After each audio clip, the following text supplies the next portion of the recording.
அத்தியாயம் 1. இந்த கதையை எங்கே துவக்கலாம்? ராத்திரி வந்து கொண்டிருக்கும் சென்னையின் கலங்கிய வானத்தில், அல்லது அது முகம் பார்த்து கொள்கிற கட்டுமரங்கள் கரை திரும்பிக் கொண்டிருக்கும் கடலில், அல்லது சலிப்பே இல்லாமல் மணல்வெளிக்கு வந்து மாய்த்து கொள்ளும் கதறுகிற அலைகளில்? பெசன்ட் நகர் கடற்கரையின் விளக்கு வெளிச்சத்திற்கு அவசியம் ஏற்பட்டுவிட சாலையின் ஒரு விளிம்பு கடற்கரையின் மணல் வெளியினில், மறு விளிம்பில் உப்புக்காற்றில் வர்ணம் கலைந்த வீடுகளில், அப்படி ஒரு வீட்டின் மாடியில் சிட்டவுட்டில் மூங்கில் நாற்காலி போட்டுக்கொண்டு அமர்ந்திருந்த வசந்தனில் ஆரம்பிக்கலாம். வசந்தன் லுங்கி கட்டியிருந்தான். மேலே மெல்லிய துணியில் ஜிப்பா, கழுத்தை ஒட்டி செயின், கண்ணை ஒட்டி மெட்டல் ஃப்ரேமில் கண்ணாடி, உதடுகளை ஒட்டி சிகரெட். வசந்தனுக்கு ஆவணி வந்தால் 30, ஆவணி வராவிட்டால் 29. வசந்தனை யாரும் முன்னால் அடைமொழி சேர்க்காமல் அழைப்பதில்லை. கவிஞர் வசந்தன். வசந்தன் நாகப்பட்டினத்தில் ஒரு பெட்ரோல் பங்கில் கேஷியராக வேலை பார்த்து கொண்டிருந்ததில், காரோ ஸ்கூட்டரோ வராத சோம்பல் நேரம் நிறைய கிடைத்ததில், தனக்கு இல்லவே இல்லாத காதலியை கற்பனையாக கொண்டு, ஓ காதலியே, உனக்காக எதையும் தியாகம் செய்ய தயார் என்றதற்காக என் காதலையே தியாகம் செய்ய சொல்வது நியாயமா என்று விளையாட்டாக எழுதி போட்ட கவிதையை ஒரு பத்திரிகையும் விளையாட்டாக பிரசுரித்து விட்டது. வசந்தனுக்கு குஷி பிறந்து, ஓ மயிலே, ஓ உயிரே, ஓ ராணியே என்று சகலத்திற்கும் ஓ இன்சியல் போட்டு விழித்து நிமிடத்திற்கொரு கவிதை எழுதி அனுப்ப ஆரம்பித்து விட்டான். கவிதை உலகத்திற்கு இருந்த போதாத காலத்தினால், அல்லது பத்திரிகை உலகத்தில் மற்ற சமாச்சாரங்களுக்கு நடுவில் நிரப்புவதற்கு விஷயங்கள் பஞ்சமாயிருந்ததனால் மலமளவென்று வசந்தன் வளர்ந்தான்.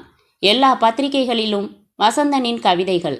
நாகப்பட்டினத்தில் நடந்த கவியரங்கத்தில் கவிஞர் வசந்தனை தலைமை தாங்க அழைத்த போதுதான் புதிதாக ஜிப்பா தைத்து போட்டுக்கொண்டு அத்தர் வாசனையோடு போய் பிளந்து கட்டினான். திருச்சி ரேடியோவில் கவிதை படிக்க அழைத்தார்கள். ஆத்மாவிடம் கவிஞர் வசந்தனின் கவிதைகள் பற்றி என்று கேள்வி கேட்டார்கள். இவன் அணுகின பதிப்பகத்தார் உடனே தொகுப்பு போட்டு விழா எடுத்து தினசரியில் ஆஃப்டவுன் படத்துடன் செய்தி வந்தது. எல்லா பிரபலத்தை விரும்பும் கவிஞர்களுக்கும் போல இவனுக்கும் சினிமா என்கிற காய்ச்சல் வந்தது.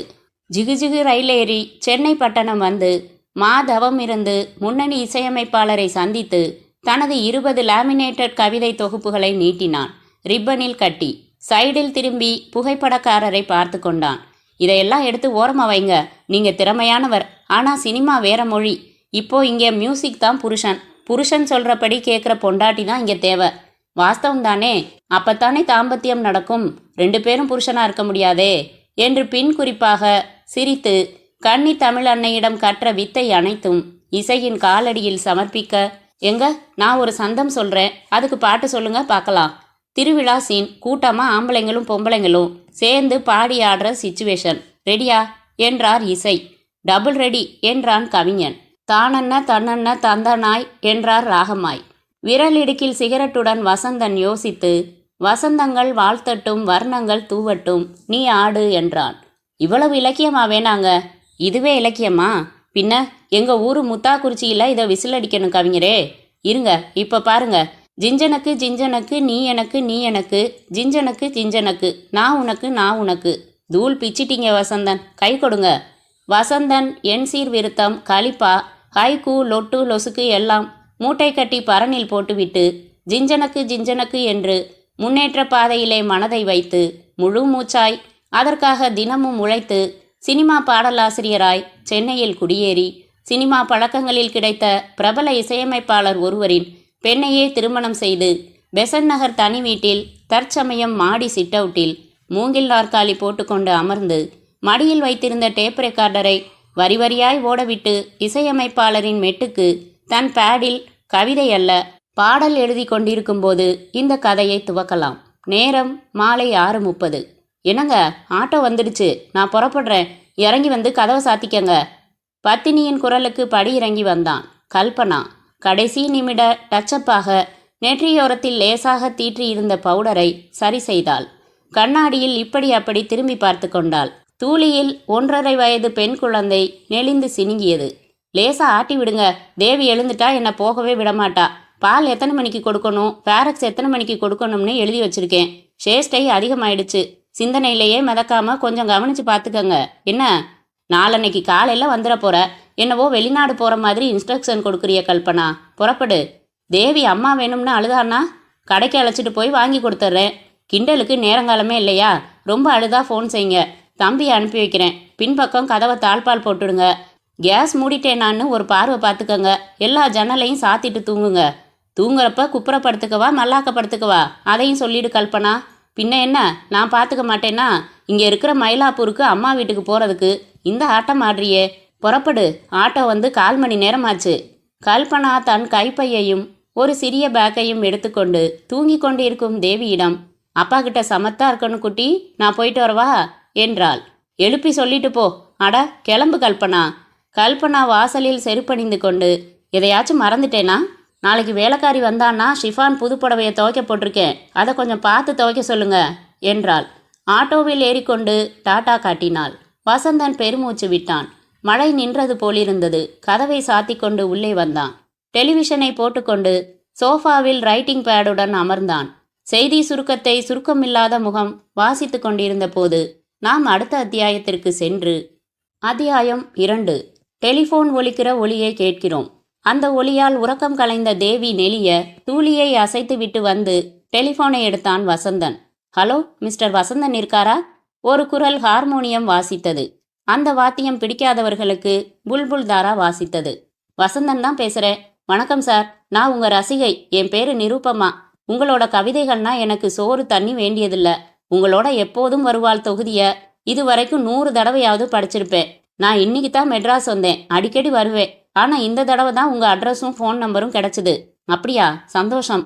சார், நான் உங்களை சந்திக்கணுமே, பேசணுமே. உங்கள் வீட்டுக்கு வரலாமா? தாராளமா. நாளை காலையில் ஒரு 10 மணிக்கு. சாரி சார், இன்னைக்கு ராத்திரி நான் புறப்படுறேன். இப்போ 10 நிமிஷத்தில் அங்கே வந்தால் உங்களுக்கு எதுவும் தொந்தரவா சார்? அதெல்லாம் ஒன்றும் இல்லை. உங்களுக்கு ஒரு காப்பி போட்டு கொடுக்க கூட என் ஒய்ஃப் இல்லை. இப்போ தான் அவங்க அம்மா வீட்டுக்கு போனா. மியூசிக் டைரக்டர் கண்ணப்பன் சார் மகள் தானே உங்கள் ஒய்ஃப்? பத்திரிக்கையில் படித்தேன். உங்களுக்கு ஒரு பெண் குழந்தை உண்டுல்ல? தேவி தானே பேரு? எதுலேயோ அட்டைப்படத்தில் போட்டிருந்தாங்கல்ல? ஐயோ, கொள்ளை அழகு. பார்க்கணுமே. குழந்தையும் தூக்கிட்டு தானே போயிருக்காங்க? இல்லை, தேவியை விட்டுட்டு தான் போயிருக்கா. நீங்கள் பார்க்கலாம் வாங்க. ஒரு சின்ன ரெக்வெஸ்ட் சார். நேரில் கேட்க தயக்கமாக இருக்கும், அதனால் ஃபோன்லேயே கேட்டுடுறேன். உங்களோட கவிதை புக்கு ஒன்றில் கையெழுத்து போட்டு எனக்கு தருவீங்களா? அவசியம் தரேன். இதில் தயக்கம் என்ன? நான் வர்றதில் உங்களுக்கு எந்த விதமான தொந்தரவும் இல்லையே. இருந்தா சொல்லிடுங்க. நான் இன்னொரு தடவை மெட்ராஸ் வரப்போ வந்து பார்க்குறேன். ஒன்றும் தொந்தரவு இல்லைங்க. ஃப்ரீயாக தான் இருக்கேன், வாங்க. வசந்தன் ஃபோனை வைத்துவிட்டு அந்த ஹாலில் கலைந்து கிடந்த பொருள்களை சுத்தப்படுத்தினான். பத்திரிகைகளை சீராக அடுக்கி வைத்தான். வருபவளுக்கு தருவதற்கு ஏதாவது இருக்கிறதா என்று கிச்சனில் டப்பா டப்பாவாக திறந்து பார்த்து பிஸ்கட் ஒன்று இருப்பதை பார்த்து வைத்து கொண்டான். ஒரு ஊதுபத்தி கொளுத்தி வைத்தான். கண்ணாடியில் தன்னை பார்த்து கொண்டு தலையை மேலாக வாரிக்கொண்டான்.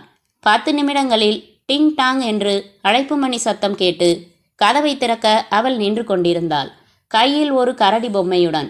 பின்னால் அவளை இறக்கிவிட்டு சென்ற ஆட்டோ புகை கக்கியது. நிருபமாவின் இடுப்பை ஒற்றை கையால் கப்பென்று பிடித்து விடலாம் போல இருந்தாள். மெரூன் நிறத்தில் பளபளக்கும் ஒரு வெளிநாட்டு சாரி கட்டியிருந்தாள். லோஹிப், கழுத்தில் ஒரு முத்து மாலை, கையில் முத்து பதித்த வளையல், காதுகளில் முத்து தொங்கல்கள். நடு இடுப்புடன் வெட்டப்பட்ட வெல்வெட் கேசத்தில் கொஞ்சம் முன்னால் போட்டிருந்தாள். திருஷ்டி படிகாரமாக உதடுகள் வரி வரியாக வெடித்திருந்தது. ஆனாலும் லேசான மேக்கப்பிலேயே ஜுவலித்தாள். இன்னும் அக்கறையாக மேக்கப் செய்து கொண்டால் அடித்து போடும் அழகு என்று வர்ணிக்க வேண்டியிருக்கும். வாங்க, உள்ள வாங்க என்றான் வசந்தன். உள்ளே வந்து செருப்புகளை கலற்றப் போனாள். பரவாயில்ல, அப்படியே வாங்க என்றான். அவன் காட்டின சோஃபாவில் அமர்ந்தாள். முதலில் அந்த ஹாலை விழிகளில் சுற்றி பார்த்தாள். கால் கிரவுண்டு விழிகள். தூளியை பார்த்ததும் சடக்கென்று எழுந்து சென்று விலக்கி உறங்கும் தேவியின் கன்னம் கிள்ளி தன் உதட்டில் வைத்து கொண்டாள். இருங்க, எழுப்புறேன். வேணாங்க, தூங்குறப்போ குழந்தையானாலும் சரி, பெரியவங்களானாலும் சரி, எழுப்பவே கூடாது என்று தன் நாற்காலியில் அமர்ந்து விரல் நகங்களை பார்த்து கொண்டாள். வசந்தன் தன் மனைவியிடமும் மிக பழகின நண்பர்களிடமும் மிக ஜோவியல். ஆனால் புதிய அறிமுகம் என்றால் நத்தை போல சுருண்டு கொள்வான். அதிலும் பெண் என்றால் கேள்வி கேட்டால் பதில் சொல்வதோடு சரி, இவனாக கலகலப்பாக பேச மாட்டான். இதற்கு என்ன காரணம் என்று தன்னையே சுய அலசல் கேள்வியை பலமுறை கேட்டு பார்த்தும் பதில் இல்லை. அதனால் நிருபமா போனில் சரளமாக பேசினவள் தன் ஆதர்ச கவிஞனை நேரில் பார்த்த பிரமிப்பில் அல்லது தயக்கத்தில் மௌனமாகிவிட இவனும் மௌனமாகவே இருந்தான். வந்து என்னென்னவோ பேசணும் கேட்கணும்னு நினச்சேன். உங்களை பார்த்ததும் அத்தனையும் மறந்து போச்சு சார். என்ன பேசுறதுனே தெரியல. என்றாள் தரை பார்த்து கொண்டு.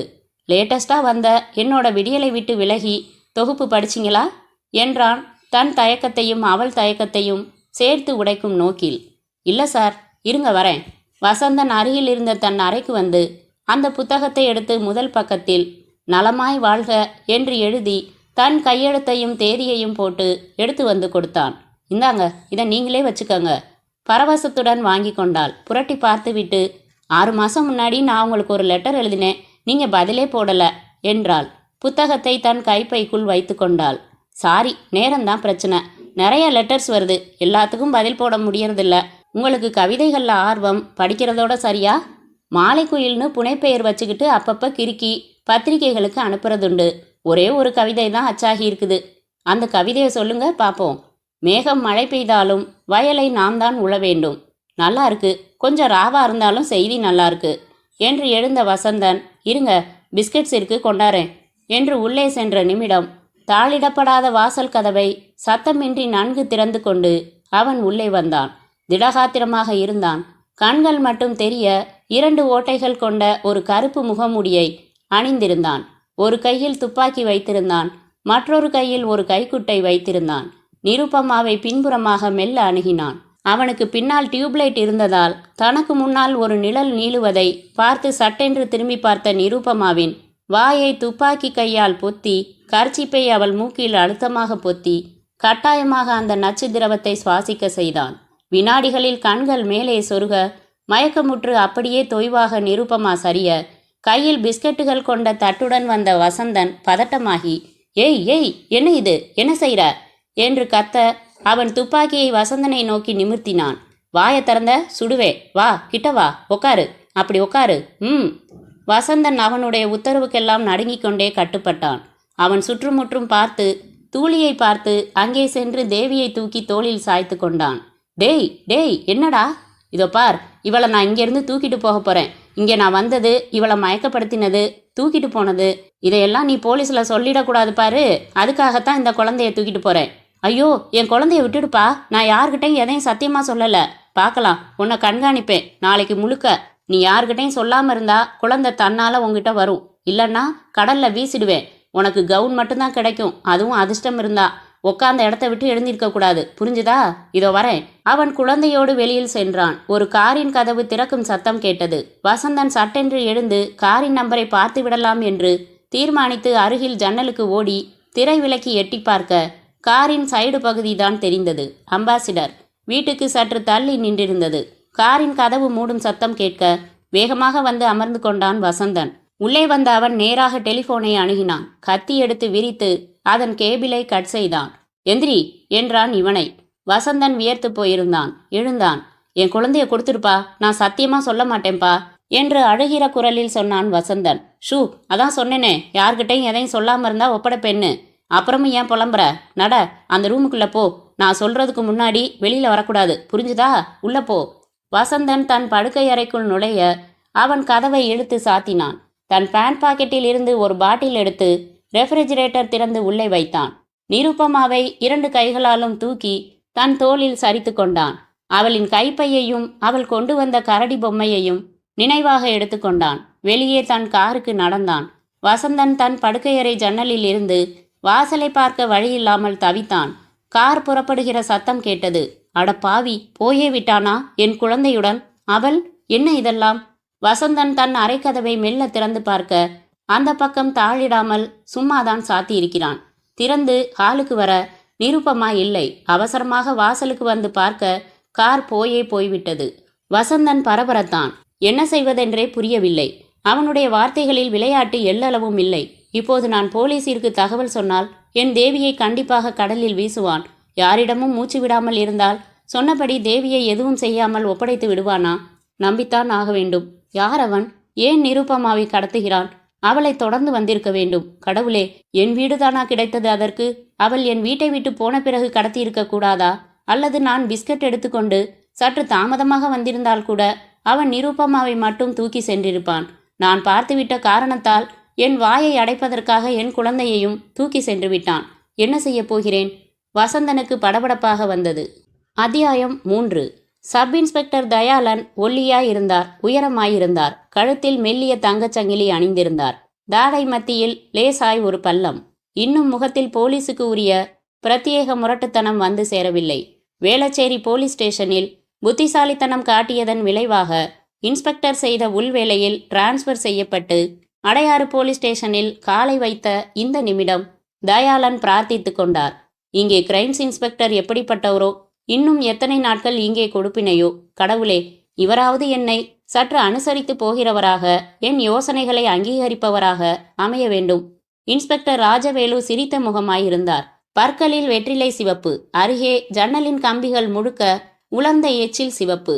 மேஜை மேல் பேப்பர் பொட்டலத்தில் வெற்றிலை நீட்டிக் கொண்டிருந்தது. கை கடிகாரம் கழற்றி மேஜை மேல் வைத்திருந்தார். அதில் வினாடி முள் ஏரோப்ளேன் சுமந்து நகர்ந்து கொண்டிருந்தது. மகாத்மாவுக்கு கண் மூக்கு எல்லாம் மறைத்து குங்குமம் வைத்திருந்தார்கள். நூல் மாலையில் ஒட்டடை, சுவர் கடிகாரத்தில் ரோமன் லெட்டரில் நேரம் சொல்லும் எண்கள். பின்னால் வைக்கோல் பிசிறுகள் குருவி குடும்பத்தை வாழ வைத்து கொண்டிருப்பதை சொல்லின. ராஜவேலு சிரித்த முகம் மாறாமல் பேசிவிட்டு போனை வைத்தார். இவரை பார்த்தார். போன்ல யாருன்னு சொல்லுங்க பார்க்கலாம் என்றார் குதூகலமாய். பிரதமரா என்றார் தயாளன். அமலா, நாய்க்குட்டி காணமா, பிரௌனின்னு பேரான். ஆமா, நீங்க எந்த ஸ்டேஷன்? இந்த ஸ்டேஷன் தான் சார், இன்னைக்கு டியூட்டியில் ஜாயின் பண்ண வந்திருக்கேன், தயாளன் என்று தன் உத்தரவு காகிதத்தை கொடுக்க ஓவென்று சிரித்தார் ராஜவேலு. உட்காருங்க, சும்மா உட்காருங்க. அந்த தயாளன் நீங்க தானா? கேள்விப்பட்டிருக்கேன். நான் தனி டைப், சீனியர் ஜூனியர் எல்லாம் பார்க்க மாட்டேன். தயாளன் பெருமூச்சு விட்டு கொண்டார். அப்பாடா, ஒரு வழியாக கனவு கண்ட ஒரு சீனியர் ஆஃபீஸர் எனக்கு கிடைத்தார். இனி நான் சுதந்திரமாக செயல்படலாம். ஆனா ஒன்று என்றார் ராஜவேல். என்ன சார்? நான் சொல்லாமல் எதை செஞ்சாலும் எனக்கு குண்டக்க மண்டக்கன்னு கோபம் வரும். அப்போ கொஞ்சம் உணர்ச்சி வசப்பட்டுடுவேன். கையில் எது கிடைச்சாலும் விசிறி எரிஞ்சிடுவேன், கிழிச்சிடுவேன். கண்டுக்காதீங்க. வெத்தலை போடுவீங்களா தயாளன்? இல்லை சார், ஆனால் தம் அடிப்பேன். அப்பா அடிங்க. யாருப்பா தம்பி? 2 டீ சொல்லு. சும்மா பற்ற வச்சுக்கோங்க. எனக்கு பீர்மாலிட்டிஸ் எல்லாம் பிடிக்காது. என்ன சார்? அதான் யா சம்பிரதாயம். அது ஃபார்மாலிட்டிஸ் சார். அதான் அது நமக்கு பிடிக்காது. இன்னைக்கு தான் டியூட்டியில் சேர்ந்துருக்கீங்க. உங்களுக்கு ஹெவியாக எந்த வேலையும் கொடுக்க நான் விரும்பலை. Thank you sir. அதனால் லைட்டாக ஒரு வேலை தரேன், கொடுங்க சார். 2 கான்ஸ்டபிள்களை ஜீப்பில் அழைச்சிக்கங்க. சரி சார். நேராக அமலா வீட்டுக்கு போய் புகார் எழுதி வாங்கிக்கங்க. அந்த ப்ரௌனியை கண்டுபிடிங்க. கர்ப்பம் வேறையாம். யார் சார்? நாய்ப்பா. சார், கொஞ்சம் பெட்டராக வேற எதுவும் பார்க்குறேனே. முதல் கேஸாக ஒரு நாயை போய் தேட சொல்கிறீங்களே. டூ வாட் ஐ சே என்று ராஜவேல் ஹிஸ்டீரியா பேஷண்ட் போல கத்தினார். கையில் வைத்திருந்த பேப்பர் வெயிட்டை தூக்கி எறிந்தார். தயாளன் பயந்து போய் விலகி கொள்ள ஏட்டு இவர் காதருகில் வந்து, அப்பப்போ இப்படி ஆயிடுவார் சார், நாம தான் கொஞ்சம் அட்ஜஸ்ட் செஞ்சுக்கணும் என்றார். ஃபோன் ஒலித்தது. படக்கென்று எடுத்து அலோ என்றார். எதிர்முனைக்காரன் உடன் இஎன்டி ஸ்பெஷலிஸ்டை பார்த்தே ஆக வேண்டிய அவசியம் ஏற்பட்டிருக்கும். அப்படியா அப்படியா, சரி என்று வைத்தார். தயாளன் அவர் முன் பணிவாக, சாரி சார், இனிமே எதிர்த்து பேசல, நான் போய் நாய் தேடுறேன் என்றார். நான்சென்ஸ், அது முக்கியமா? இப்போ தலை போகிற பிரச்சனை வந்துருச்சு. இப்போ என்ன சார்? ஒரு பொண்ணுக்கு தலை போயிருச்சு. பெசன்ட் நகர் பீச் ஓரமா பொணம் ஒதுங்கி இருக்கான், வாங்க பார்ப்போம் என்றார் சுறுசுறுப்பாக. ஒரு குழுவாக ஜீப்பில் புறப்பட்டதும் ராஜவேல் ஒரு வெற்றிலையை சுண்ணாம்பு தடவி வாயில் போட்டுக்கொண்டு தயாளனிடம், பயந்துட்டீங்களா? சாரி, இப்படித்தான் சடக்குன்னு சடார்னு உணர்ச்சி வசப்பட்டுடுறேன். I have to control yourself என்று இவர் முடிக்க, அதான் என்றார் ராஜவேல். அத்தியாயம் 4. காலை 10 மணி வெயில் சுல்லென்று அடிக்க உடைகள் களைந்த உயிரிழந்த நிருபமா கடற்கரையோரத்தில் ஈர மணல் வெளியில் ஒரு சிரமமான கோணத்தில் கிடந்தாள். 10-15 பேர் வேடிக்கை பார்த்து கொண்டிருந்தார்கள். அலைகள் அவள் பாதத்தை தீண்டிவிட்டு தீட்டு என்று குளிப்பதற்காக மீண்டும் கடலுக்குள் சென்றன. ஜீப்பை நிறுத்தி இறங்கினார்கள். இன்ஸ்பெக்டர் ராஜவேலுவும் சப் இன்ஸ்பெக்டர் தயாளனும் மற்ற கான்ஸ்டபிள்களும். அடடா, ரொம்ப சின்ன வயசு என்றார் ராஜவேல். கான்ஸ்டபிள்கள் கூட்டத்தை விலக்கி தூரமாக நிற்க வைத்தார்கள். மணலில் கோடு போட்டு அதை தாண்டி உள்ளே வரக்கூடாது என்றார்கள். கல்யாணமான பொண்ணு என்றார் தயாளன் ஜாக்கெட்டுக்குள் மறைக்கப்பட்டு லேசாக தெரிந்த மஞ்சள் கயிறை பார்த்து. ராஜவேல் நிருபமா அருகில் குத்துக்காலில் அமர்ந்து இமை பிரித்து பார்த்தார். கழுத்தை கவனித்தார். பட்டையாக அழுத்தம் இருந்தது. இது தங்கமா என்றார் வளையலை பார்த்து. தயாளனும் அருகில் அவரை போலவே அமர்ந்து பார்த்து, தங்கம்தான் சார் என்றார். பணத்துக்காக இல்லை இந்த கொலை. கொலைதானா? பின்ன ஒரு பார்வையில் தெரிஞ்சுக்க வேணாம் இதெல்லாம். நோட்டி கழுத்து எதையோ போட்டு இறுக்கி மூச்சு திணறடிச்சு கொன்னுட்டு கடல்ல வீசிட்டு போயிருக்கான். ஆண்பால் தானா? பெண்களுக்கு கழுத்து நெரிக்கிற காரியம் தெரியாது. விஷம் வைக்கிறது, சுடுறது இப்படி சுலபமான யோசனைகள் தான் வரும். பொண்ணு யாரு? ஜாக்கெட்டுக்குள்ள மணிப்பர்ஸ் எதுவும் இருக்கான்னு பார்க்கட்டுமா? அதான் நனைஞ்சு போய் தெள்ள தெளிவா தெரியுதே. அப்படி எதுவும் இல்லை. 32 இருக்குமா? என்னதான் பின்னம்னாலும் இப்படியெல்லாம் பேசாதீங்க சார். வாட் மேன், நான் வயசை கேட்குறேன். 30க்குள்ளே தான் இருக்கும். சார், 2 பேரும் திரும்பி பார்த்தார்கள். ஒரு கான்ஸ்டபிள் கையில் நனைந்த கைப்பை வைத்திருந்தார். கொஞ்சம் தள்ளி அதோ அங்கே கிடந்துச்சு சார். பாருங்க தயாளன், இவ யாரு என்னன்னு அட்ரஸ் எதுவும் இருக்குதான்னு பாருங்க. சொதவென்று நனைந்திருந்த அந்த ஈர கைப்பையை பட்டன் பிரித்து ஜிப்பு எடுத்ததும் உள்ளே நீட்டிக்கொண்டிருந்தது நனைந்த கவிதை புத்தகம். விடியலை விட்டு விலகி கவிஞர் வசந்தன். அதை எடுத்து மணலில் வைத்துவிட்டு உள்ளே கையை விட்டு ஒவ்வொன்றாய் எடுத்து வெளியே போட்டார் தயாளன். 5 நட்சத்திர சாக்லேட் பட்டை 1, வெள்ளை கர்ச்சிப் 1, ரூபாய் 219.70க்கு நோட்டுகளும் சில்லறைகளும், ஒரு எடை பார்த்த கார்டு, அதில் 54.5 கிலோ. பின்புறத்தில் வளமான எதிர்காலம் உங்களை தேடி விரைவில் வரப்போகிறது என்று ஆங்கிலத்திலும் தமிழிலும் அபத்தமாக இருந்தது. ஒரு பால் பாயிண்ட் பேனா, 4 சேஃப்டி பின்கள், ஒரு பில். அந்த நனைந்த பில்லை ஜாக்கிரதையாக பிரித்தார். Item, quantity, price, rupees, toys junction, date, number 57231, near Adyar signal, SP road, Madras 20, EOE XXX, tabular column என்றிருந்தது. சார், இந்த பொண்ணு நேற்று அடையாரில் இந்த கடையில் பொம்மை வாங்கியிருக்கா சார். ரைட்டு, அப்போ அந்த கடையில் பில்லை காட்டி விசாரிச்சா தகவல் தெரியலாம். நீங்கள் ஒரு ஆட்டோ பிடிச்சிட்டு போய் அதை விசாரிச்சுட்டு இங்கேயே வந்துருங்க. பக்கத்தில் ஃபோன் எங்கே இருக்குன்னு பார்த்து இங்கே ஆக வேண்டியதை நான் பார்க்குறேன் என்றார் ராஜவேல். தயாளன் அந்த பில்லை மகாபத்திரமாக அந்த கவிதை புத்தகத்தின் இன்னும் ஈரம் தொடாத உள்பக்கத்தில் வைத்து மூடி எடுத்துக்கொண்டு புறப்பட, இருங்க தயாளன், அந்த புக்கில் பேர் ஏதாச்சும் எழுதியிருக்கான்னு பாருங்க. சாரி சார், நீங்கள் சொல்லாமே பார்த்துருக்கணும்னா. தயாளன் புரட்டினார். முதல் பக்கத்தில் பால் பாயிண்ட் பேனாவால் நலமாய் வாழ்க என்று எழுதி கையெழுத்து தெளிவாய் புரியும்படி கவிஞர் வசந்தன் என்று இருக்க, அருகில் தேதியும் 6/7/89 என்று இருந்தது. சார், இதுவும் நேத்தைய தேதி சார். இந்த கவிதை புத்தகத்தை இதை எழுதின கவிஞரே கையெழுத்து போட்டு கொடுத்துருக்காரு. நேற்று அவரை இவ சந்திச்சிருக்கணும். கவிஞர் வசந்தன் கேள்விப்பட்ட பேரா இருக்குதே. இப்போ 6 மாசமா சினிமாவில் பாட்டு எழுதி பிரபலமாகிட்டு இருக்கார் சார். தயாளன் மேலும் பக்கங்களை புரட்டிவிட்டு, இதில் அவர் விலாசம் இல்லை, அதையும் தெரிஞ்சுக்கிட்டு வந்துடுறேன் என்றார். சரிங்க, சீக்கிரம் வந்துருங்க. யாருப்பா இங்கே பணத்தை முதல்ல பார்த்தது என்று ராஜவேல் வேடிக்கை பார்த்த கூட்டத்தை நோக்கி செல்ல, பாதி கூட்டம் அர்ஜென்ட்டாய் நழுவியது. அத்தியாயம் 5. தயாளன் கடற்கரை சாலையில் ஒரு காலி ஆட்டோவுக்காக காத்திருந்த போது அவர் அருகில் வந்து ஸ்கூட்டரை நிறுத்தினான் பாலாஜி. ஹலோ சார், எப்படி இருக்கீங்க என்று தன் குளிர் கண்ணாடியை கலற்றினான். பாலாஜி போஷாக்கு குறைவாக விடவிடவென்று டிபி பற்றி டாக்குமெண்ட்ரி படத்தில் நடிக்க தோதா இருந்தான். தாடையில் எலும்புகள் முட்டின, தோசை சைஸில் கண்கள், மிகை பெரிய பெரிய பற்கள். பாலாஜி ஒரு ஃப்ரீலான்ஸ் ஜேர்னலிஸ்ட். ஏதாவது ஒரு பத்திரிகையிலிருந்து பாலாஜியை கூப்பிட்டு அனுப்புவார்கள். பெண்களுக்கு சொத்துல சம உரிமை கொடுத்தது சரிதானான்னு ஒரு 10 பலதரப்பட்ட மக்கள்கிட்ட கருத்து சேகரிச்சுட்டு வாங்களே. பாலாஜி கேமரா மாட்டிக்கொண்டு வயதானவர், டீக்கடை தொழிலாளி, கல்லூரி மாணவி, அலுவலக கிளார்க், ஹோட்டல் ரிசப்ஷனிஸ்ட், நாடக நடிகை, டைரக்டர், தொழிலதிபர் என்று அலைந்து திரிந்து கருத்துக்களை டேப் செய்து பிறகு உட்கார்ந்து எழுதி கொடுப்பான். 12 பக்கங்களுக்கு. அதில் ஒரே பக்கம்தான் புத்தகத்தில் வரும். அது அவனுக்கும் தெரியும். இன்னொரு பத்திரிகை அழைக்கும், பாலாஜி, எண்ணூர்ல ஒரு மாடு 4 கண்ணுக்குட்டி போட்டிருக்குதான், போய் பார்த்து மேட்டர் பண்ணிட்டு வாங்க. பாலாஜி, கைத்தறி எக்ஸிபிஷன் போய் ஒரு ரிப்போர்ட் கொடுப்பா. பாலாஜி, கார்த்திக் கட்டுரை எழுதுறேன்னு சொல்லியிருக்காரு, அவர்கிட்ட அப்பாயின்மெண்ட் வாங்கிட்டு சொல்கிற நேரத்துக்கு போய் டேப் பண்ணிட்டு கட்டுரையா எழுதி தந்திருப்பா. அந்த பாலாஜி தயாளனுக்கு சுமாரான பழக்கம்.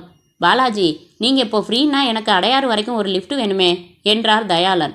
அட, உரிமையோட ஓட்டுடான்னு சொல்ல வேண்டியதானே. உட்காருங்க சார், பீச்சில் பொண்ணு போனோம்னு சொன்னாங்க, அதான் வந்தேன். உங்களை கேட்டால் சொல்லிட்டு போறீங்க. சொல்கிறேன். தயாளன் பின் சீட்டில் அமர்ந்து கொண்டு சுருக்கமாக சொன்னார். ஆக, கொலைதானா? அப்படிதான் தெரியுது.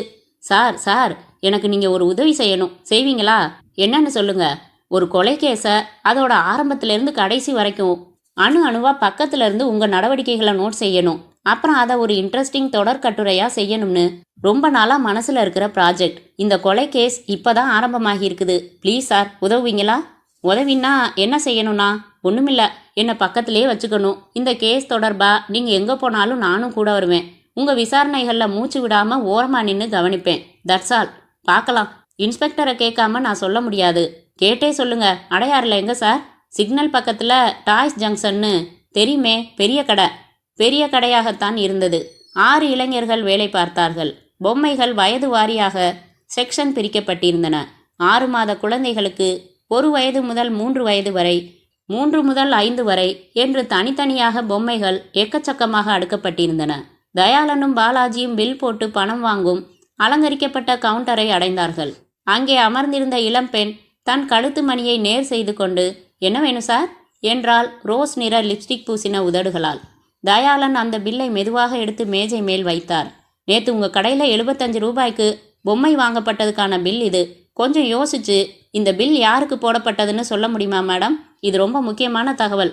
அவள் நெற்றியை தட்டி நினைவுபடுத்தி பார்த்தாள். பில் புக்கின் அடிக்காப்பியில் நேற்றைய தின பில்களை புரட்டினாள்.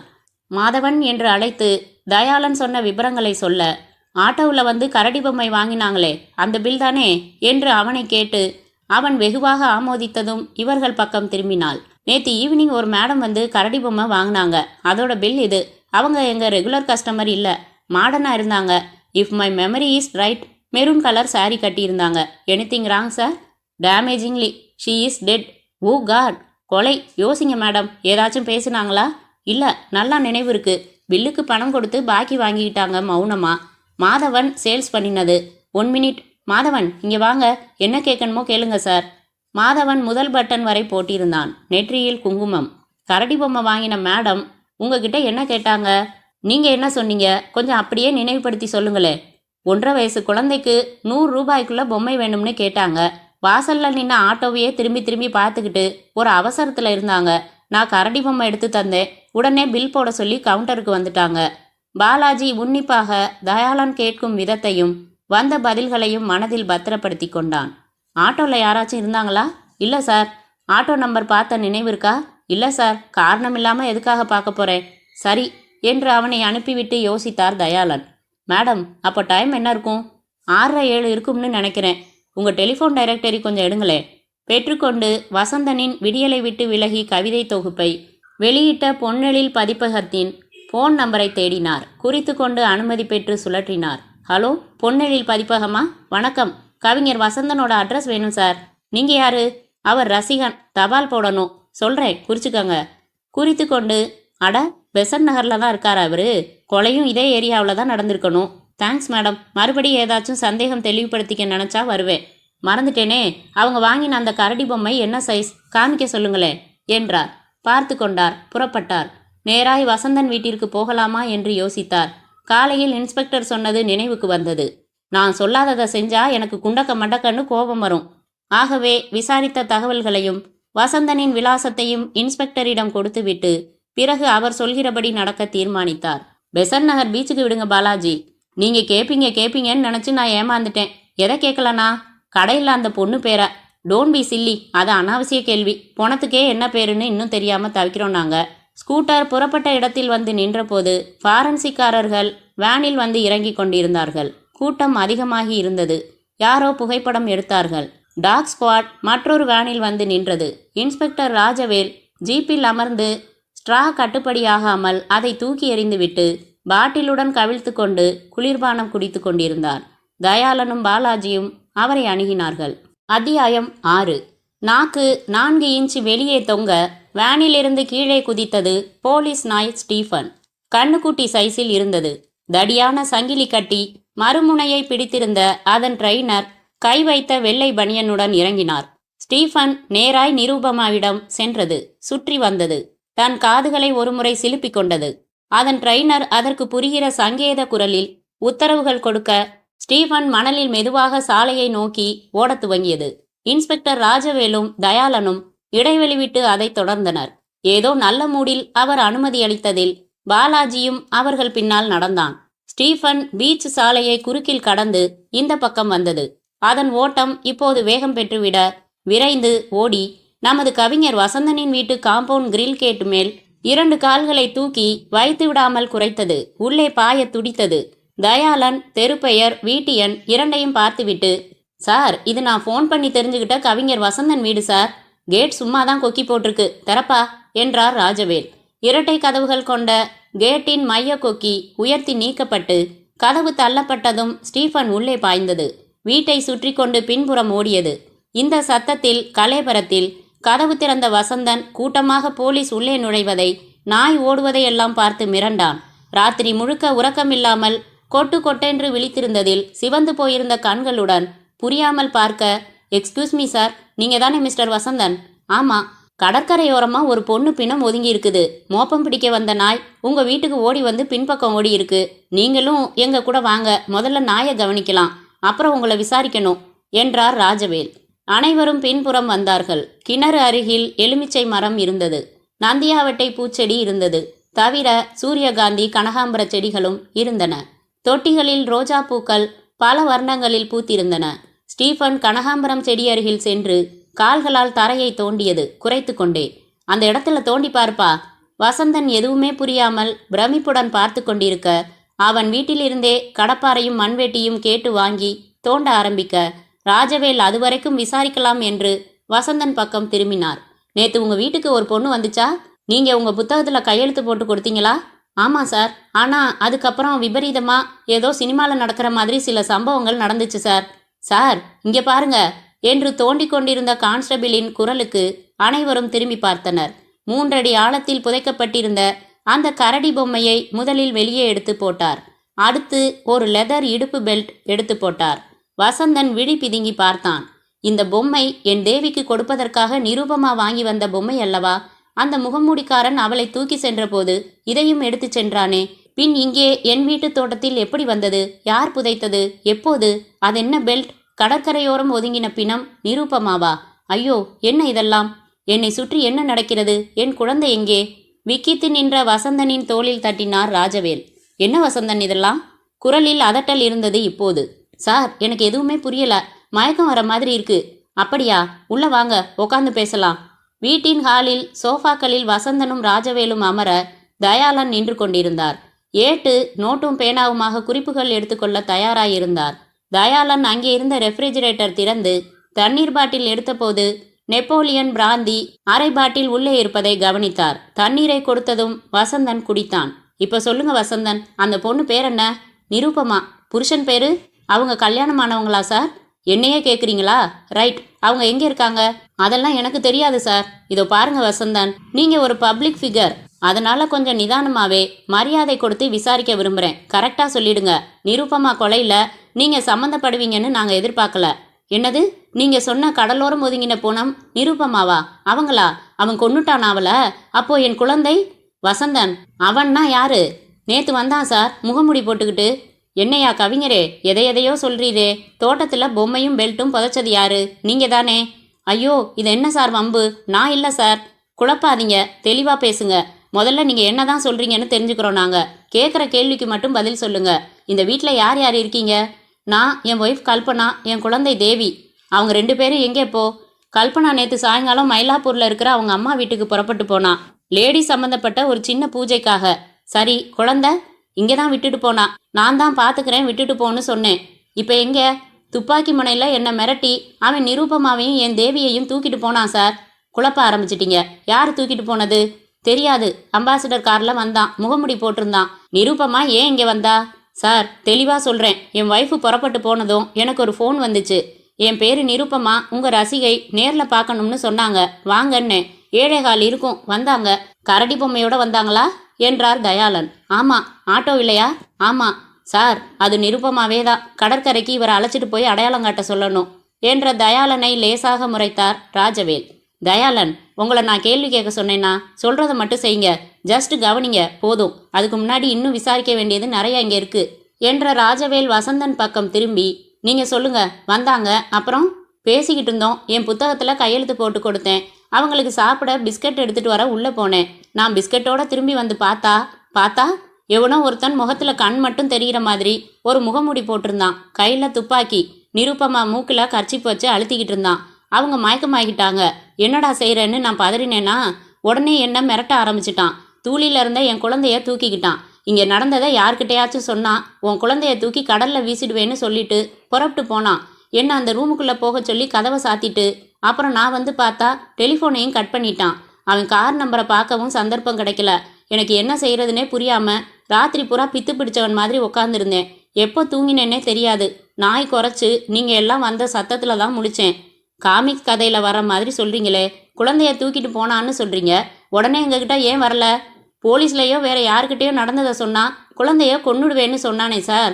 அது மட்டும் இல்லை, உன்னை நான் மறைமுகமாக கண்காணிச்சிட்டு இருப்பேன்னு வேற சொன்னான் சார். அப்போ குழந்தை காணாமல் போன விஷயம் இந்த நிமிஷம் வரைக்கும் உங்கள் ஒய்ஃபுக்கு கூட தெரியாதா? தெரியாது சார். நீங்கள் தான் என் குழந்தைய கண்டுபிடிச்சு ஒப்படைக்கணும். என்னையா அது? நீங்கள் சொல்கிற எதுவுமே நம்புற மாதிரி இல்லையே. உங்கள் தோட்டத்தில் வந்து அவன் தான் பொம்மையும் பெல்ட்டும் புதைச்சானா? அப்படித்தான் இருக்கணும் சார். அந்த பெல்ட் உங்களோடதா? சத்தியமாக இல்லை சார். என்கிட்ட மொத்தம் 4 பெல்ட்டு தான். 4 பீரோவில் வச்சுருக்கேன். காட்டட்டுமா? ராத்திரி பூரா தூங்கலையா? எப்படி சார் தூக்கம் வரும்? அப்படின்னா உங்கள் வீட்டு தோட்டத்தில் 3 அடி தோண்டி ஒருத்தன் எதையோ புதைச்சிட்டு போகிறது உங்களுக்கு எப்படி தெரியாமல் போகும்? சத்தியமாக எனக்கு தெரியாது சார். இப்போ மட்டும் எங்ககிட்ட எல்லாத்தையும் ஏன் சொன்னீங்க? நீங்களே வீடு தேடி வந்துட்டீங்க. மேலே மேலே குழப்பமாகிடுச்சு. இப்போவும் சொல்லாமல் எப்படி இருக்க முடியும்? ராஜவேல் நெற்றியை தடவி கொண்டார். இந்த ஆசாமி பொய் சொல்கிறானா, உண்மை சொல்கிறானா? நேற்று நிரூபமா இங்கே உங்களை சந்திக்க வந்தப்ப நிதானத்தில் தானே இருந்தீங்க.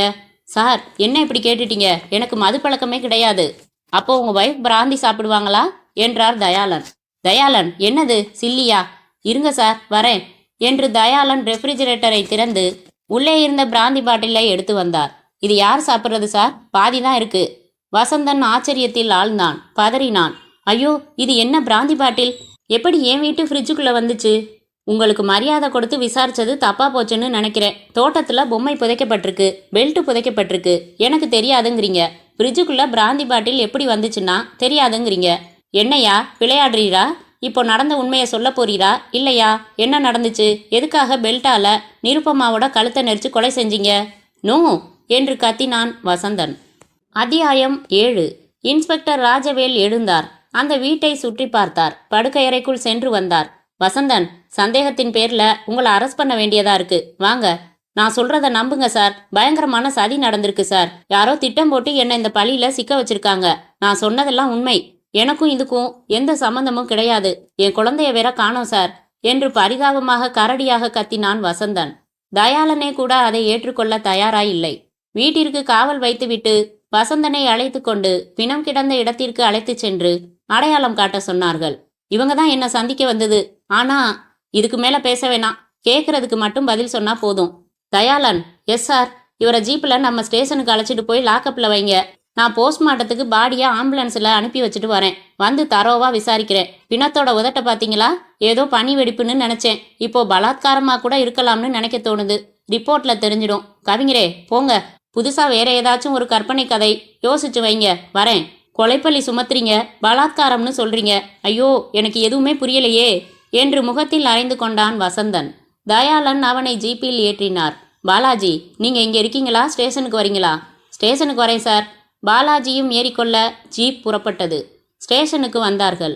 வசந்தன், உங்க மரியாதைக்காக உங்களை லாக்கப்புக்குள்ள உட்கார வைக்க விரும்பல.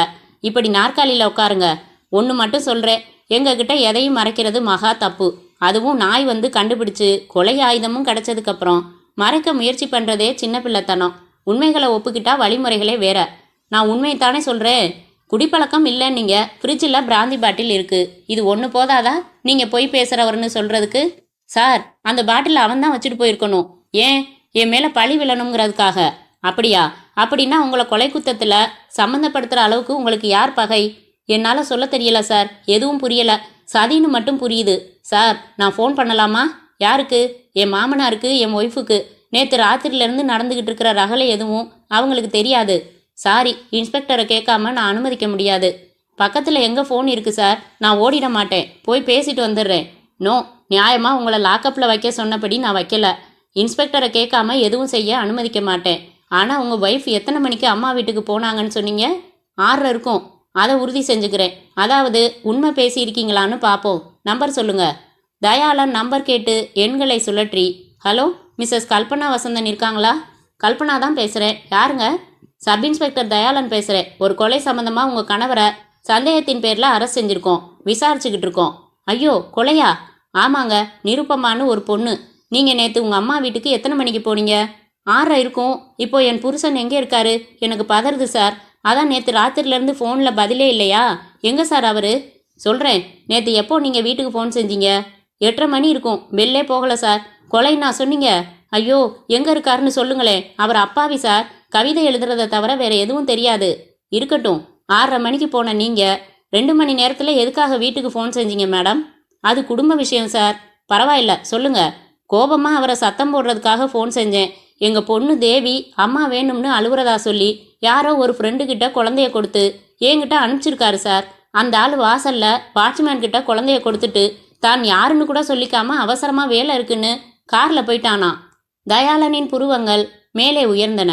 மேடம், உங்கள் குழந்தை இப்போ உங்ககிட்ட தான் இருக்கா? ஆமாம், இங்கே தான் விளையாடிக்கிட்டு இருக்கா. தயாளன் தனது ஸ்டேஷனை சொல்லிவிட்டு வைத்துவிட்டு வசந்தனை பார்த்தார். வசந்தன் புரியாமல், குழந்தைன்னு ஏதோ கேட்டீங்களே, எந்திரியா என்றார் தயாளன் உஷ்ணமாய். நானும் பிரபல புள்ளியாச்சேன்னு மரியாதை கொடுத்தேன். ரீலாக கதை விடுவேன், நாங்கள் கேட்டுக்கணுமா? குழந்தைய தூக்கிட்டு போனான்னு சொல்கிற? உன் மாமனார் வீட்டில் விளையாடிக்கிட்டு இருக்கு. நீயே உன் ஃப்ரெண்டு மூலமாக கொடுத்து அனுப்பிட்டு, ராஸ்கல் போயா லாக்கப்புக்குள்ள நட, இனிமே உனக்கு வேற மாதிரியான விசாரணை தான். வசந்தன் நடுங்கி போனான். நடந்தான் லாக்கப்பிற்குள் கண்ணீர் தத்தளிக்க. அத்தியாயம் 8. இன்ஸ்பெக்டர் ராஜவேல் ஸ்டேஷனுக்கு திரும்பியதும் தயாளன் குழந்தை கல்பனாவிடம் இருக்கும் விபரத்தை போனில் தெரிந்து கொண்டதை சொன்னார். வெரி குட், புத்திசாலித்தனமாக விசாரிச்சிருக்கீங்க. அதே சமயம் வசந்தன் இங்கே இருக்கிறத சொன்னது மடத்தனம். இந்த ஆளு மாமனார் பெரிய இசையமைப்பாளர். மருமகன் லாக்கப்பில் இருக்கிறத சும்மா விட்டுருவாரா? பெரிய வக்கீலா பார்த்து கூட்டிட்டு வந்துருவாரு. என்ட்ரி போடாமல் விசாரிக்கலாம்னு நினச்சேன், கெடுத்துட்டீங்க. சரி, பரவாயில்ல. முதல் காரியமாக ரெஜிஸ்டரில் என்ட்ரி போடுங்க. மாஜிஸ்ட்ரேட் கிட்ட ப்ரொடியூஸ் பண்ணி ரிமாண்டில் வைக்க 24 மணி நேரம் அவகாசம் இருக்குது. அதுக்குள்ளே இந்த ஆளை உண்மையெல்லாம் கக்க வைக்கணும். சொல்லிடுவாரு, வேற வழி இல்லை. சொல்லிடுவாருன்னே வச்சுக்குவோம். அதுக்கு முன்னால் நாம் கொஞ்சம் பேசி வச்சுக்குவோம். என் வெத்தலை பொட்டலம் ட்ராயரில் இருக்கும் பாருங்க. தயாளன் அந்த கசங்கிய பொட்டலத்தை எடுத்து கொடுத்து கொண்டே இவருக்கு ஒரு வெற்றிலை பெட்டி வாங்கித்தர வேண்டும் என்று மனதில் குறித்து கொண்டார். பாலாஜி ஒரு நாற்காலியில் அமர்ந்து நியூஸ் பேப்பர் புரட்டி கொண்டிருந்தான். என்ன நடந்திருக்கலாம் தயாளன்? கொலைதான் சார். கிண்டலா? எப்படி நடந்திருக்கும்? பெல்ட்டால கழுத்தை நெரிச்சு. நான்சென்ஸ். நான் சிச்சுவேஷன் கேட்குறேன். அதை நான் ஒரு மாதிரி யூகிச்சு வச்சிருக்கேன் சார். அதை தூக்கி பைண்டிங்கில் போடுங்க. என்ன சார்? அதான்ப்பா, கிடப்பில் போடுறது. Pending sir. அதான், நான் சொல்கிறத கேளுங்க. சொல்லுங்க சார். பொண்டாட்டி அம்மா வீட்டுக்கு புறப்பட்டு போனதும் வசந்தன் பிராந்தி சாப்பிட்டு மிதப்பில் இருந்திருக்காரு. அப்போ தான் ஃபோன் வருது. பேசுறது நிருப்பமா. நேரில் வரேன்னு சொல்கிறா. இவருக்கு ஏற்கனவே நிருப்பமாவை தெரியும். அவன் மேலே ஒரு கண்ணு. தனியாக இருக்கிற சந்தர்ப்பத்தில் வர்றேன்னு சொன்னாலா? இவருக்கு குழந்தைய என்னடா செய்கிறதுன்னு தெரியல. அப்போ தான் வந்த ஒரு ஃப்ரெண்டுக்கிட்ட ஒப்படைச்சு அம்மா வேணும்னு அழுவுது, என் மாமனார் வீட்டில் விட்டுடுன்னு சொல்லி அனுப்பி வச்சுட்டாரு. நிருப்பமா வர்றா. இந்த ஆள் அவகிட்ட தப்பாக நடந்துக்க முயற்சி பண்ணியிருக்காரு. அந்த முயற்சியில் ஏற்பட்ட காயம்தான் அவள் உதட்டில் ரத்தம். அவள் திமிரிக்கிட்டு, அயோக்கியா, உன் அயோக்கியத்தனத்தை ஊர் பூரா சொல்கிறேன்னு புறப்பட பார்த்துருக்கணும். இவ வெளியில் சொன்னால் கேவலமாயிடுமேன்னு பெல்ட்டை போட்டு இறுக்கி கொன்னுட்டாரு. அவள் கொண்டாந்த பொம்மையையும் பெல்ட்டையும் தோட்டத்தில் புதைச்சிட்டு சந்தடி அடங்கினதும் பணத்தை கடலில் கொண்டு வந்து போட்டுட்டாரு. போலீஸ் வந்தால் சொல்கிறதுக்கு ஒரு கட்டுக்கதை தயார் செஞ்சுக்கிட்டு போன் வயரை இவரே அறுத்து விட்டுக்கிட்டு காத்திருந்தாரு. எப்படி நம்ம யூகம் சரியா இருக்கா என்றார் ராஜவேல். தயாளன் ஆமோதிக்கவில்லை. தயாளன் எதிர்த்தும் சொல்லவில்லை. லாக்கப்பில் இருந்து வசந்தன் கத்தினான். நீங்கள் சொல்கிறது தான் சார் முழுக்க கட்டுக்கதை. அப்படியெல்லாம் எதுவும் நடக்கவே இல்லை. சும்மா ஏரியா, கொஞ்ச நேரத்தில் வரேன். உன் வாயாலேயே எல்லாத்தையும் ஒத்துக்க வைக்கிறேன் என்று உருமினார் இன்ஸ்பெக்டர். சார், நான் ஒரு தம் அடிச்சிட்டு வரேன். அப்போ தான் எனக்கு சிந்தனை சுறுசுறுப்பாக வேலை செய்யும் என்று எழுந்தார் தயாளன். சும்மா இங்கேயே ஊதுங்க. சாரி சார், ஸ்டேஷனுக்குள்ளே சிகரெட் குடிக்க மாட்டேன். 5 நிமிஷத்தில் வந்துடுறேன். தயாளன் வெளியே நடக்க பாலாஜியும் வெளியே அவருடன் வந்தான். அத்தியாயம் 9. தயாளன் ஸ்டேஷனுக்கு அருகில் இருந்த பெட்டிக்கடையில் 2 சிகரெட்டுகள் வாங்கி ஒன்றை பாலாஜியிடம் நீட்டினார். மின்சார பெட்டியில் பட்டன் அழுத்தி கம்பி சுருளை சிவக்க வைத்து பற்ற வைத்து கொண்டார். என்ன சார் நினைக்கிறீங்க? வசந்தன் தான் கொலை செஞ்சாரா என்றான் பாலாஜி. நிச்சயமா இல்லை என்றார் தயாளன் உறுதியான குரலில். என்ன சார், இன்ஸ்பெக்டர் கிட்ட தலையாட்டினீங்க, இப்போ இல்லைன்னு சொல்றீங்க? 2 காரணங்கள் இருக்குங்க பாலாஜி. முரண்படுது. வசந்தன் புத்திசாலித்தனமா டெலிஃபோன் வயரை தானே துண்டிச்சிட்டு தானே அந்த பொம்மையையும் பெல்ட்டையும் தோட்டத்தில் புதைச்சார்னு சொன்னோம்னா, பிணத்தோட தன் கையெழுத்துள்ள புத்தகத்தை கைப்பைக்குள்ள வச்சு அதையும் கடல்ல வீசுறப்போ முட்டாளாயிடுறாரு. இன்னொரு முரண்பாடு அந்த குழந்தை விவகாரம். எவனோ தூக்கிட்டு போயிட்டான்னு கதை கட்டிட்டு உண்மையிலேயே இவரே ஃப்ரெண்டு மூலமா வைஃப் கிட்ட அனுப்பியிருந்தா விசாரணையெல்லாம் தெரிய வருமேன்னு யோசிக்க மாட்டாரா? நான் கூட 2 முரண்பாடுகள் யோசிச்சேன் சார். என்ன அது? பிணத்தை கடல்ல வீசுறதுன்னு முடிவு செஞ்சவர் தன் வீட்டுக்கு நேராக கொண்டு போய் வீசுவாரா? வேற ஏரியாவுக்கு கூட கொண்டு போக மாட்டாரா? நாய் மோப்பம் பிடிச்சு வரும்னு அடிப்படை அறிவு கூட இல்லாம தோட்டத்திலே புதைச்சு வைப்பாரா? இதையெல்லாம் வச்சு வசந்தன் நேற்று ராத்திரி தான் வீட்டில் நடந்ததா சொல்றத பூரா அப்படியே உண்மையா ஏத்துக்கலாம். அப்படி ஏத்துக்கிட்டு ப்ரோஸ்ட் செஞ்சா புது கோணம் கிடைக்கும். இன்ஸ்பெக்டர் கிட்ட இந்த சந்தேகத்தை எல்லாம் சொல்லி பார்த்துடலாம். சிகரெட் முடித்துக்கொண்டு மீண்டும் ஸ்டேஷனுக்குள் வந்தபோது ராஜவேல் சுவாரஸ்யமாக வெற்றிலை போட்டு கொண்டிருந்தார். தயாளன் தனது சந்தேகங்களை எல்லாம் தெளிவாக விவரித்ததும் ராஜவேல் ஓவென்று சிரிக்க ஆரம்பித்து விட்டார். எதுக்கு சார் சிரிக்கிறீங்க? பின்ன சிரிக்காம என்ன செய்யறது? ஒரு முக்கியமான பாயிண்ட்டை கவனிக்காம நீங்க பேசுறீங்களே. கைப்பைய ஏன் வீசினாரு? ஏன் தன் தோட்டத்துல புதைச்சாரு? ஏன் எதிர்த்தாப்புல கொண்டு போய் பணத்தை போட்டாரு? குழந்தை விவகாரத்துல ஏன் பொய் சொன்னாரு? இவ்வளவுக்கும் ஒரு முக்கியமான காரணம் இருக்கு. என்ன சார் அது? வசந்தன் நேத்து போதையில இருந்தாரு. அதுக்கு பிராந்தி பாட்டில் சாட்சி. நிருபமாவை கொல்றது அவர் நோக்கம் இல்ல, தப்பா நடந்துக்கிறது தான். அவ சிலிர்த்துக்கிட்டதும் மானம் போயிடுமேன்னு பதறி செயல்பட்டுட்டாரு. அதுக்கப்புறம் பதட்டமும் பயமும் சேர்ந்து கண்ணா பின்னான்னு காரியங்களை செய்ய வச்சிடுச்சு. இப்போ லாஜிக் ஒத்து வருதா தயாளன்? தயாளனால் பதில் சொல்ல முடியவில்லை. இருக்கலாம் என்று தோன்றியது. அப்படித்தான் நடந்திருக்கிறது என்று ஊர்ஜிதமாக மனதில் பதிய மறுத்தது. தயாளன், இந்த கேஸ்ல ஒரு விசித்திரம் பாத்தீங்களா? வழக்கமா கொலை செஞ்சது யாருன்னு மண்டைய பிச்சுக்குவோம், ஊர் ஊரா அலைவோம். இந்த கேஸ்ல கொலை செஞ்ச நபர் கிடைச்சாச்சு. கொலை செய்யப்பட்டது யாருன்னு தெரியாது, நிருபமாங்கிற பேரை தவிர. முதல்ல வசந்தனை அதை மட்டும் விசாரிங்க. நிருபமா யாரு, எங்கே இருக்கா, என்ன விலாசம், இதை விசாரிங்க. மற்றதை நான் விசாரிச்சுக்கிறேன். தயாளன் லாக்கப்பறையின் கதவை திறக்க சொல்லி உள்ளே வந்தார். வசந்தன் அமர்ந்து தன் முழங்கால்களுக்கிடையில் தலையை பதித்து கொண்டிருந்தான். பெயர் சொல்லி அழைத்ததும் நிமிர்ந்தான். கண்கள் செக்கச்சவேல் என்று சிவந்திருந்தன, ததும்பின. கைகளை கூப்பினான். உடைந்த குரலில் சொன்னான், சார், நான் கௌரவமானவன். சினிமால இன்னும் நிறைய சாதிக்கணும்னு துடிச்சுக்கிட்டு இருக்கிறவன்.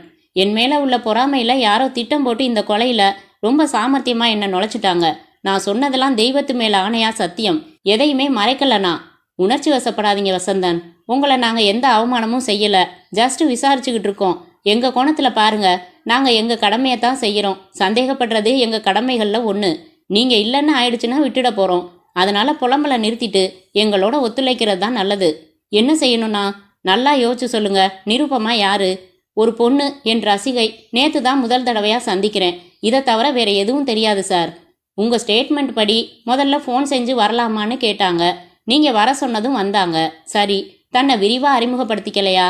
யாரு, என்ன, எந்த ஊருன்னு நீங்களும் கேட்டுக்கலையா?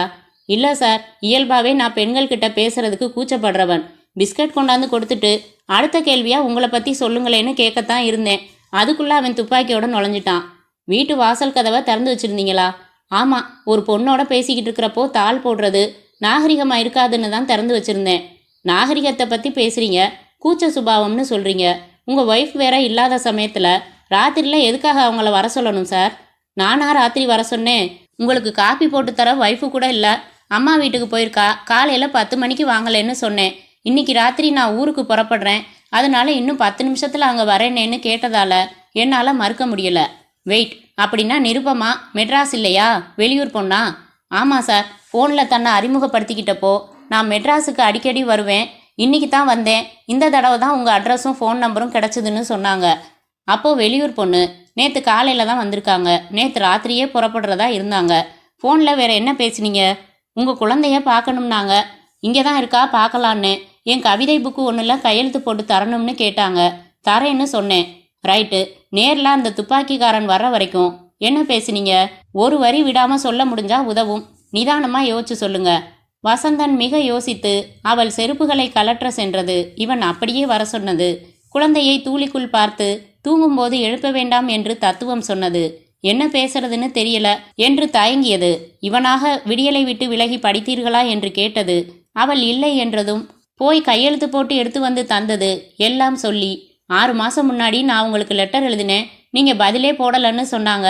நேரம்தான் பிரச்சனைன்னு சாரி சொன்னேன். நீங்க கவிதை எழுதுவீங்களான்னு கேட்டேன். மாலை குயிலுங்கிற புனைப்பெயர்ல அப்பப்ப கிறுக்கி அனுப்புறதுண்டுன்னாங்க. ஒரே ஒரு கவிதை அச்சாகி இருக்குன்னாங்க. அதை சொல்லுங்க பார்க்கலான்னே சொன்னாங்க. அந்த கவிதையை சொல்லுங்க என்றார் தயாளன். மேகம் மழை பெய்தாலும் வயலை நாம் தான் உழ வேண்டும். நல்லா இருக்கே, இதையே தான் நானும் சொல்லிட்டு இருங்க பிஸ்கட் எடுத்துட்டு வரேன்னு உள்ள போனேன். திரும்பி வந்தப்பதான் 100 தடவை சொல்லிட்டீங்க. துப்பாக்கியோட முகமூடிக்காரன் இருந்தான். அந்த கவிதை எந்த புத்தகத்துல வந்ததுன்னு சொன்னாங்களா? இல்ல சார், கேட்டுக்கலண்ணா.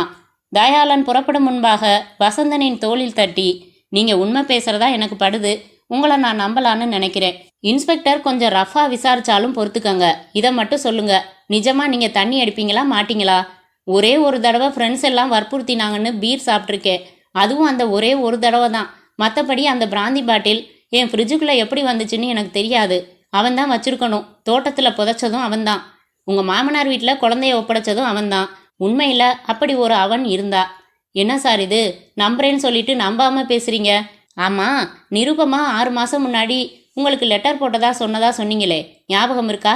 உங்கள் வீட்டில் அந்த லெட்டரை தேடி எடுத்துட முடியுமா? மெட்ராஸ் வந்து 3 வீடு மாறிட்டோம் சார். ஒவ்வொரு தடவை மாறினப்போவும் அதையெல்லாம் ஒழிச்சு எடைக்கு போட்டுருவேன். சேர்த்து வைக்கிறது, ஃபைல் பண்ணுறதுங்கிற பழக்கமெல்லாம் இல்லை. இந்த வீட்டுக்கு வந்தே 3 மாதம்தான் ஆச்சு. அதனால நிச்சயமாக கிடைக்காது. தயாளன் வெளியே வந்து திரும்பி, தைரியமா இருங்க என்றார். இன்ஸ்பெக்டரிடம் வந்தார். நிருப்பமா யாருன்னு தெரிஞ்சுக்க சில ஹெல்தி பாயிண்ட்ஸ் கிடைச்சிருக்கு சார் என்று சுருக்கமாக சொல்லிவிட்டு, நான் இந்த விசாரணைகளில் ஈடுபடுறேன் என்றார். புறப்பட்டார். கூடவே பாலாஜியும் ஒட்டி கொண்டான். அத்தியாயம் 10. இடுப்பில் தேவியுடன் கல்பனாவும் அவள் அப்பா கண்ணப்பனும் வக்கீல் ஒருவரும் காரில் வந்து இறங்கினார்கள். பதட்டமாக ஸ்டேஷனுக்குள் நுழைந்தார்கள். ராஜவேல் சாவகாசமாக தன் வெற்றிலை பொட்டலத்தை மடித்து மேஜை டிராயருக்குள் வைத்துவிட்டு, வாங்க என்றார். விரலில் இருந்த மிச்ச சுண்ணாம்பை நாற்காலியின் காலில் தடவினார். நான் லாயர் ஜேம்ஸ், லாயர் சுப்பாராவோட ஜூனியர். நீங்க டீடைன் பண்ணி வச்சிருக்கிற மிஸ்டர் வசந்தனை அழைச்சிட்டு போக வந்திருக்கோம். மை காட், எவ்வளோ பெரிய கவிஞர் லாக்கப்புக்குள்ளேயா வச்சிருக்கீங்க? நீங்க முதல்ல உட்காருங்க லாயர் சார். கண்ணப்பனும் கல்பனாவும் லாக்கப்பிற்குள் இருக்கும் வசந்தனை பார்த்து பதறி அங்கே ஓடினார்கள். என்னங்க இதெல்லாம்? என்ன மாப்பிள்ள நடந்துச்சு? வசந்தன் அவர்களுக்கு நடந்ததை விவரித்தான். இங்கே ஜேம்ஸ் அமராமல், அவர் அரெஸ்ட் பண்ணிட்டீங்களா? இன்னும் இல்லை. அப்போ விட்டுடலாம்ல? முடியாது சார், இன்னும் விசாரிக்க வேண்டியிருக்கு. என்ட்ரி போட்டிங்களா? இதோ என்று ரெஜிஸ்டரை புரட்டி காட்டினார். எப்போ ப்ரொடியூஸ் பண்ண போறீங்க? நாளைக்கு. ஏன், இன்னைக்கே பண்ணலாமே, டைம் இருக்கே. இன்னும் விசாரிச்சு முடிக்கலையே. இன்ஸ்பெக்டர், வசந்தன் ஒரு விஐபி. அதனால தான் நாங்கள் இன்னும் மேலே கை வைக்கல. அவர் மேலே என்ன சந்தேகம்? கொலை செஞ்சிருப்பாருன்னு சந்தேகம். இன்ஸ்பெக்டர் குற்ற சூழ்நிலையை விவரித்தார். ஜேம்ஸ் அவரிடம் அனுமதி பெற்றுக்கொண்டு வசந்தனிடம் வந்து விவரங்கள் கேட்டார். அவன் மீண்டும் முதலில் இருந்து ஆரம்பித்து சொன்னான். ரொம்ப திட்டமிட்ட சதியா தெரியுதே. குற்றம் நீங்க செய்யல, கலங்க வேண்டியதில்ல. தைரியமா இருங்க. மரியாதை குறையாம விசாரிக்க சொல்லியிருக்கேன். எதுலையும் கையெழுத்து போட்டுடாதீங்க. நாளைக்கு உங்களை ப்ரொடியூஸ் பண்ணி ரிமாண்ட் வாங்குவாங்க. அப்பவே கேஸை உடைக்க ஏற்பாடு செஞ்சிடுவார் என் சீனியர். குழம்ப வேணாம் என்று புறப்பட்டார் ஜேம்ஸ். அத்தியாயம் 11. இந்த வீடுதான், நிறுத்துங்க பாலாஜி என்றார் தயாளன். அந்த ஓட்டு வீட்டு முன் ஸ்கூட்டரை நிறுத்தினான் பாலாஜி. யார் வீடு இது? என் ஃப்ரெண்டு வீடு. கவிதைனா உயிர். எழுத தெரியாது, ஆனால் தேடி தேடி படிப்பாரு. அவர்கிட்ட மாலை குயில் எழுதினா அந்த கவிதை பற்றி விசாரிக்கத்தான் வந்தோம். உங்களுக்கு இப்படி கூடவே வந்து சைலண்ட்டாக வாட்ச் பண்ணுறது போர் அடிக்கல? போரா? இன்ட்ரெஸ்டிங்காக இருக்குது சார், வாங்க. இருவரும் கதவு தட்டி திறந்த அந்த நண்பர் கையில் ஒட்டடை குச்சியுடன் வேட்டி சட்டை எல்லாம் தூசியுடன் எட்டி பார்த்து, அடடே வாங்க சார், இருங்க பரவேண்ணா, நான் வரேன் வெளியில, வீடெல்லாம் தூசியா இருக்கு என்று வெளியே வந்தார். தயாளன் அவர் தலையில் படிந்திருந்த ஒரு ஒட்டடை குப்பையை எடுத்து போட்டுவிட்டு பாலாஜியை அறிமுகம் செய்துவிட்டு, நான் ஒரு கவிதை சொல்கிறேன், அதை எந்த புத்தகத்திலேயாவது படிச்சிருக்கீங்களான்னு சொல்லணும். ஒரு கேஸுக்கு இதான் திறவுகோல் என்றார். நினைவில் பதிஞ்சிருந்தா சொல்லிடுவேன். மேகம் மழை பெய்தாலும் வயலை நாம் தான் உழ வேண்டும். சரி, அப்புறமா அவ்வளவுதான் கவிதை. துணுக்கு கவிதையா? நான் ஏதோ முழு நீள கவிதை சொல்ல போறீங்களாக்கும்னு நினச்சேன். படித்த நினைவில்லையே. இந்த மாதிரி கவிதைகளை வார பத்திரிகைகளை ஃபில்லர் மேட்டர் மாதிரி போடுவாங்க. நன்றி சொல்லி அங்கிருந்து புறப்பட்டார்கள். சார், எனக்கு தெரிஞ்ச ஒருத்தர் தமிழில் வர்ற ஒரு வார மாத புத்தகம் விடாமல் படிக்கிறவர். வீட்டுக்கு பக்கத்தில் ஒரு லைப்ரரி இருக்கு. இவர் ரிட்டையர்டு. சதா அங்கே தான் பழியா கிடப்பாரு. வாய்ப்பாடு புத்தகம் கூட விடுறதில்ல என்றான் பாலாஜி. போங்க, விசாரிச்சு பார்க்கலாம். லைப்ரரியில் பாலாஜி குறிப்பிட்ட ரிட்டையர்டு மனிதர் கஜபதி அம்புலி மாமா படித்து கொண்டிருந்தார். நான் சொல்லல, சிறுவர் புத்தகம் கூட விடமாட்டாரு என்றான் பாலாஜி. தயாளன் அவரிடம் தன்னை அறிமுகம் செய்து கொண்டு நோக்கத்தை விவரித்து அந்த கவிதையை சொன்னதுமே பிரகாசமானார் கஜபதி. படித்தேனே, சமீபத்தில் தான், 10 நாளைக்கு முன்னாடி தான் படித்தேன். இங்கே இந்த லைப்ரரியில் தான் படித்தேன். எதில் படித்தேன்னு தெரியலையே. 1-2 படித்தா நினைவு வரும். எதையும் விடாமல் படிக்கிறவன்னா. சார், கொஞ்சம் யோசிங்க. இந்த கவிதையை எழுதின பொண்ணு கொலை செய்யப்பட்டிருக்கா. இந்த நிமிஷம் வரைக்கும் அட்ரஸ் தெரியாத பிணமா மார்ச்சுவரியில் இருக்கா. கஜபதி நெற்றி சுருக்கி யோசித்தார். முள்ளுதாடி சொரிந்து யோசித்தார். பிடரியில் தட்டி கொண்டு யோசித்தார். நகத்தை கடித்து கொண்டு யோசித்தார். இத்தனை போஸ்களிலும் யோசித்துவிட்டு உதட்டை பிதுக்கினார். வயசாயிடுச்சோ இல்லையோ, நினைவில் இல்லை தம்பி. என்ன செய்வேன்? அட்டையை கிழிச்சிட்டா எல்லா வார புத்தகமும் ஒன்று போலத்தான் இருக்குது. 10 நாளைக்கு முன்னாடியா படித்ததா சொன்னீங்க? ஆமாம், 10 நாள் இருக்கும். பாலாஜி, இந்த லைப்ரரியனை கேட்டு போன 3 வாரத்தில் இவங்க வாங்கி போட்ட அத்தனை தமிழ் புத்தகங்களையும் அள்ளிக்கிட்டு வந்து பொறுமையா ஒன்று ஒன்றா பார்க்க வேண்டியதுதான் என்றார் தயாளன். லைப்ரரியன் ஒரு கிளம். கண்ணாடியில் ஒரு காதுக்கு பதிலாக கயிறு கட்டி மாட்டியிருந்தார். தாடை அனிச்சையாக அசைந்தது. விரல்கள் நடுங்கின. விசாரிக்க, மாதம் எடைக்கு போட்டுடுவோமே, 2 நாள் முன்னாடி தான் போட்டோம், சேர்க்கறதில்ல என்று குண்டை தூக்கி போட்டார். சரி, உங்கள் லைப்ரரிக்கு தமிழில் என்ன பத்திரிக்கை வாங்கி போடுறீங்க, அந்த லிஸ்டாவது கொடுங்க. அது தரலாமே, நோட்டில் என்ட்ரி போடுவேனே. பாலாஜி, எனக்கு ஒரு உதவி செய்யணும் நீங்க என்றார் தயாளன். சொல்ல மாட்டீங்களான்னு காத்திருக்கேன் சார். இந்த லிஸ்ட்டை அப்படியே குறிச்சுக்கங்க, தனி காகிதத்தில். இதில் ஏதோ ஒரு புக்கில் தான் அந்த கவிதை வந்திருக்கு, அது நிச்சயம். உங்களுக்கு பத்திரிகை ஆஃபீஸ்களில் நல்ல கான்டாக்ட் இருக்கே, அதனால் ஃபோனில் பேச முடிகிற பத்திரிகைகளோட ஃபோனில் பேசுங்க. நேரில் போகிறதுனாலும் போங்க. குறிப்பிட்ட அந்த கவிதை எந்த இதழ் வெளியிட்டதுன்னு தெரிஞ்சு அப்புறம் அந்த ஆஃபீஸில் நிருபமாவோட முழு அட்ரஸும் அவங்க அனுப்பின ஒரிஜினல் ஸ்கிரிப்டில் இருந்து தெரிஞ்சுக்க முடியும். செய்கிறீங்களா? செய்கிறேன். நீங்கள்? நான் வேற ஒரு ஐடியாவில் இறங்கலாம்னு இருக்கேன் என்றார் தயாளன். அத்தியாயம் 12. பாலாஜியிடம் பொறுப்பு கொடுத்துவிட்டு ஒரு ஆட்டோ பிடித்த தயாளன், சென்ட்ரல் ஸ்டேஷன் போப்பா என்று விட்டு ஒரு சிகரெட் பற்ற வைத்து கொண்டார். கவிதை மூலமாக நிருபமா விலாசம் கிடைக்கவில்லை என்றால் இந்த முயற்சியை 2வதாக எடுத்துக்கொள்ளலாம் என்றிருந்தார். இப்போது அந்த முதல் முயற்சி தாமதமாகும் போல் தெரிவதால் இதில் இறங்க தீர்மானித்தார். நிருபமாவின் கைப்பையில் இருந்த பல பொருள்களில் ஒன்று எடை அட்டை. எடை பார்க்கும் மிஷின் எங்கெல்லாம் இருக்கும்? பஸ் ஸ்டாண்டுகளில், ரயில்வே ஸ்டேஷன்களில், சில சினிமா தியேட்டர்களில். வசந்தனிடம் அவள் சொன்னதென்ன? இன்றுதான் மெட்ராஸ் வந்தேன், இன்றைக்கு ராத்திரி நான் புறப்படுகிறேன். அவள் பேச்சில் வந்தோம் புறப்படுகிறோம் என்று பன்மை இல்லை, ஒருமை. எனவே தனியாய் வந்திருக்க வேண்டும், தனியாய் புறப்பட நினைத்திருக்க வேண்டும். ஒரு இளமையான அழகான பெண் இரவில் வெளியூர் புறப்படுவதென்றால் பாதுகாப்பானது நிச்சயமாக ரயில்தான். 7:15க்கு வசந்தனை பார்க்க வந்திருக்கிறாள். அதற்கு பிறகு ஊருக்கு புறப்பட வேண்டும். என் யூகப்படி ரயிலில். எப்படியும் 8 மணிக்கு மேல் சென்னையிலிருந்து புறப்படும் ஏதாவது ஒரு ரயிலில் புறப்படுவது அவள் திட்டமாக இருந்திருக்கலாம். தனியாக செல்லும் பெண் நிச்சயமாக முன்கூட்டியே ரிசர்வ் செய்திருக்க வேண்டும். நேற்று இரவு கொலையாக போகிறோம் என்று கனவிலும் நினைத்திருக்க மாட்டாள். நேற்று இரவு அந்த பதிவு செய்யப்பட்ட இடத்தில் நபர் இல்லாமலேயே ரயில் போயிருக்க வேண்டும். ஆனால் இது எல்லாமே யூகம்தான். இப்போது என் விசாரணை, நேற்று, அதாவது 6/7/89 அன்று இரவு 8 மணிக்கு மேல் புறப்படும் ஏதாவது ஒரு எக்ஸ்பிரஸில் நிருபமா என்ற ரிசர்வ்டு டிக்கெட் பயணி கடைசி வரை பயணம் செய்யாமல் இருந்தாளா? ரிசர்வேஷன் சார்ட்டுகள் வைத்து இதை கண்டுபிடித்து விட முடியும்.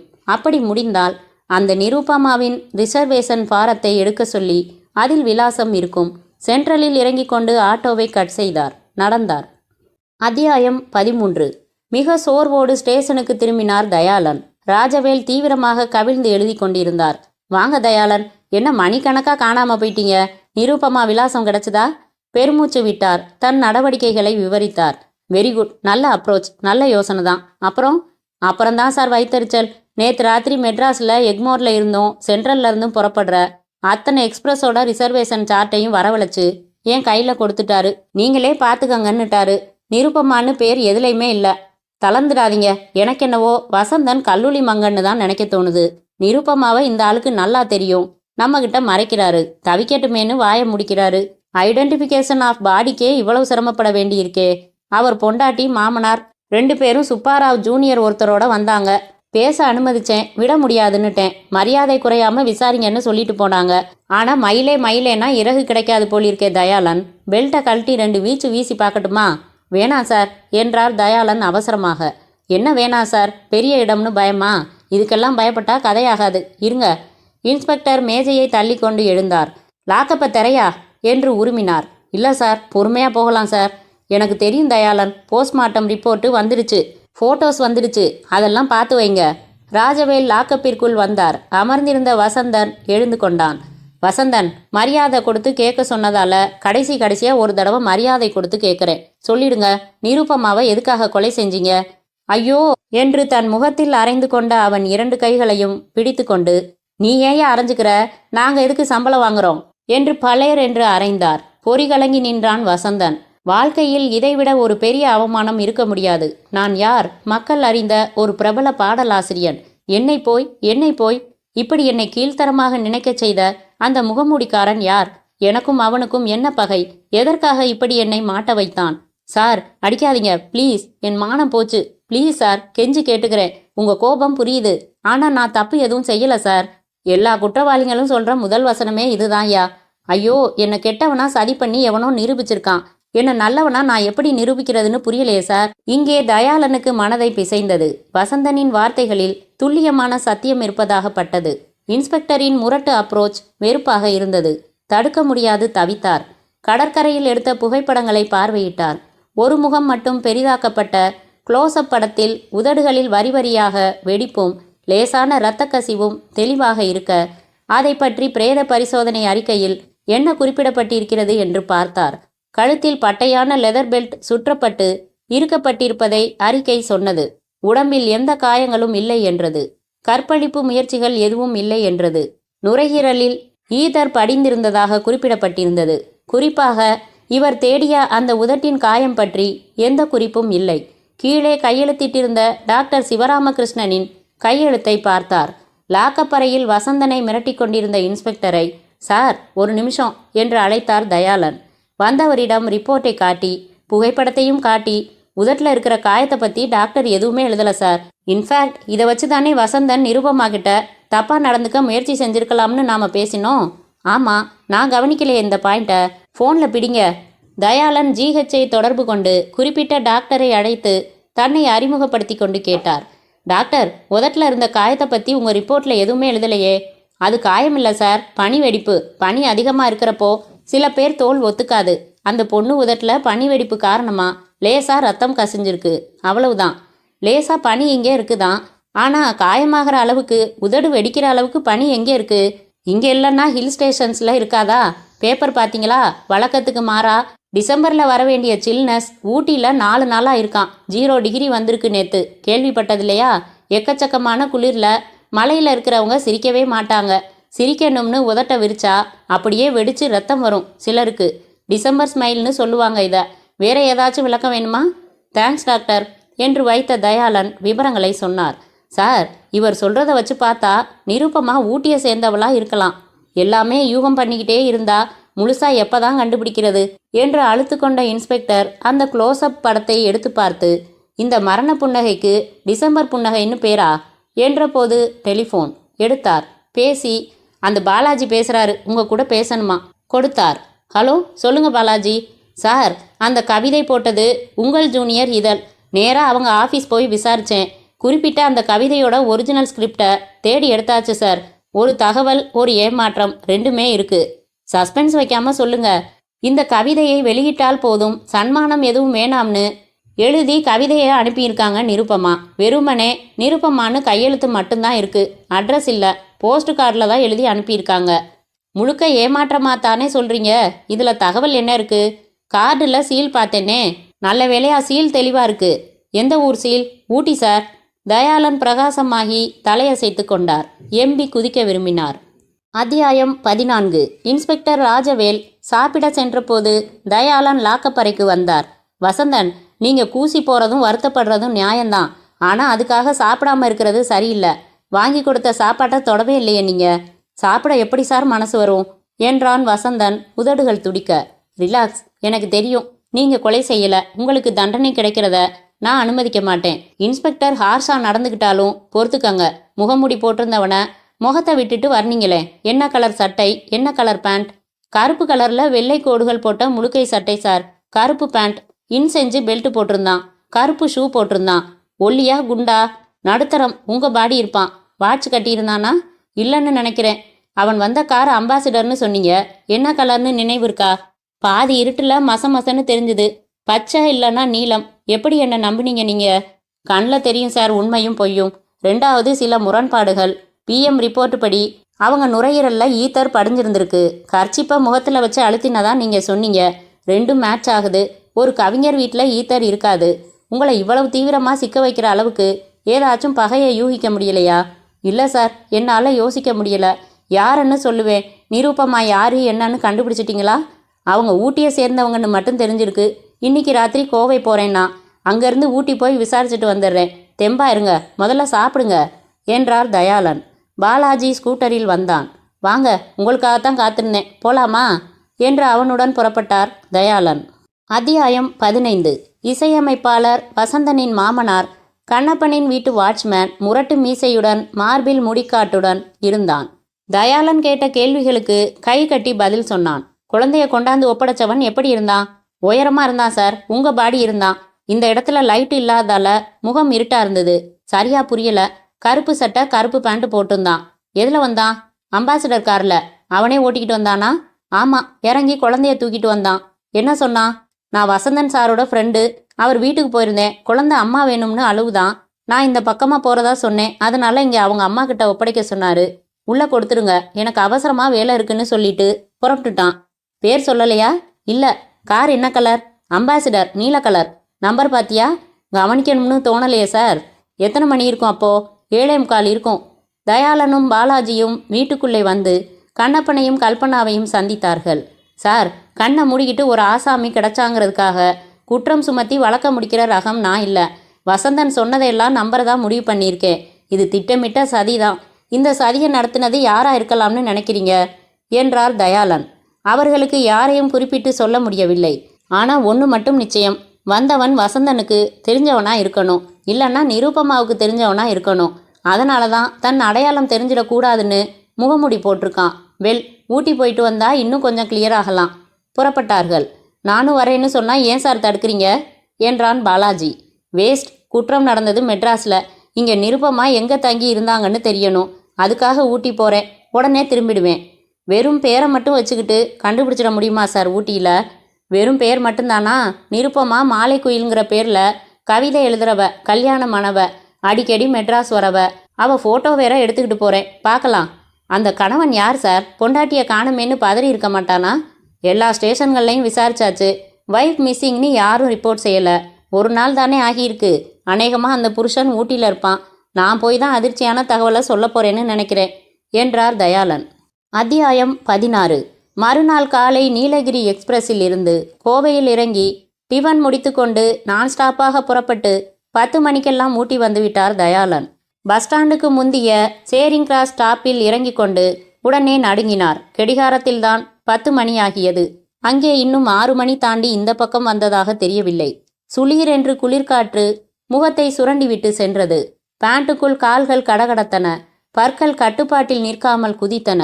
பச்சை மாலைகளில் முக்கால்வாசியை கரையான் போல வெள்ளை பனி அரித்திருந்தது. வாயை குவித்து ஊதினால் புகை வந்தது. தயாளன் முதல் காரியமாக ஒரு காப்பி கடையை தேடினார்.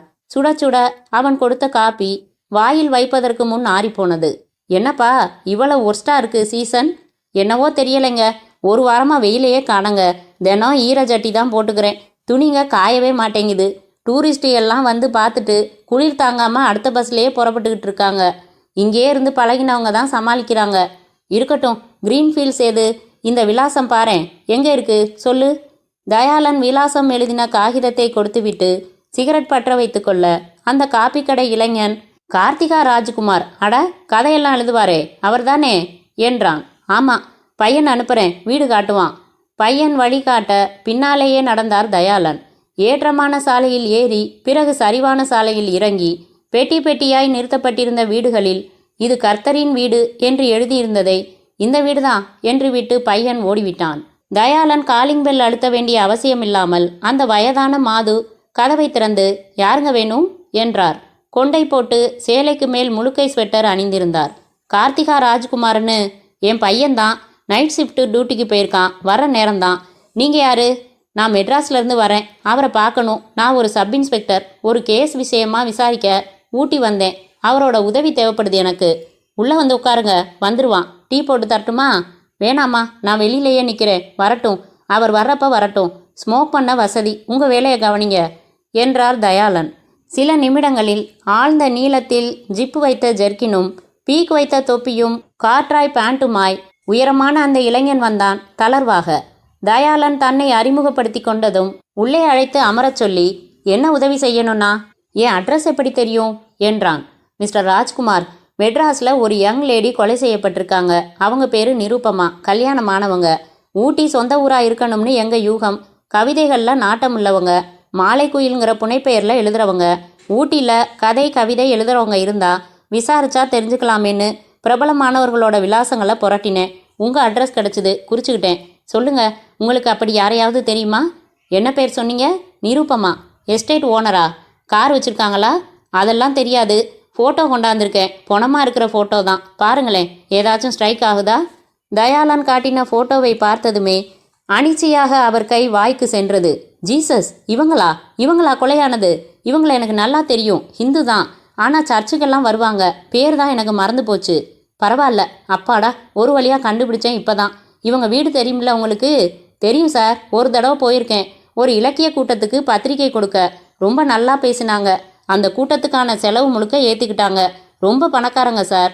இங்கே எஸ்டேட்டு, பங்களா, கார் எல்லாம் இருக்குது. அப்படியா? அவங்க புருஷனை பார்த்துருக்கீங்களா? இல்லை, அவர் இவங்களோட இல்லை. இவங்களும் இவங்க தங்கையும் மட்டும்தான் இங்கே இருக்காங்க. இவங்களுக்கும் இவங்க புருஷனுக்கும் ஏதோ பிரச்சனைன்னு கேள்வி. யாரோ எனக்கு சொன்னது தான், எனக்கு சரியாக தெரியாது. இவ்வளவு சொன்னதே ரொம்ப உதவி சார். அந்த பங்களா விலாசம் சொன்னால் நான் புறப்பட்டுடுவேன்.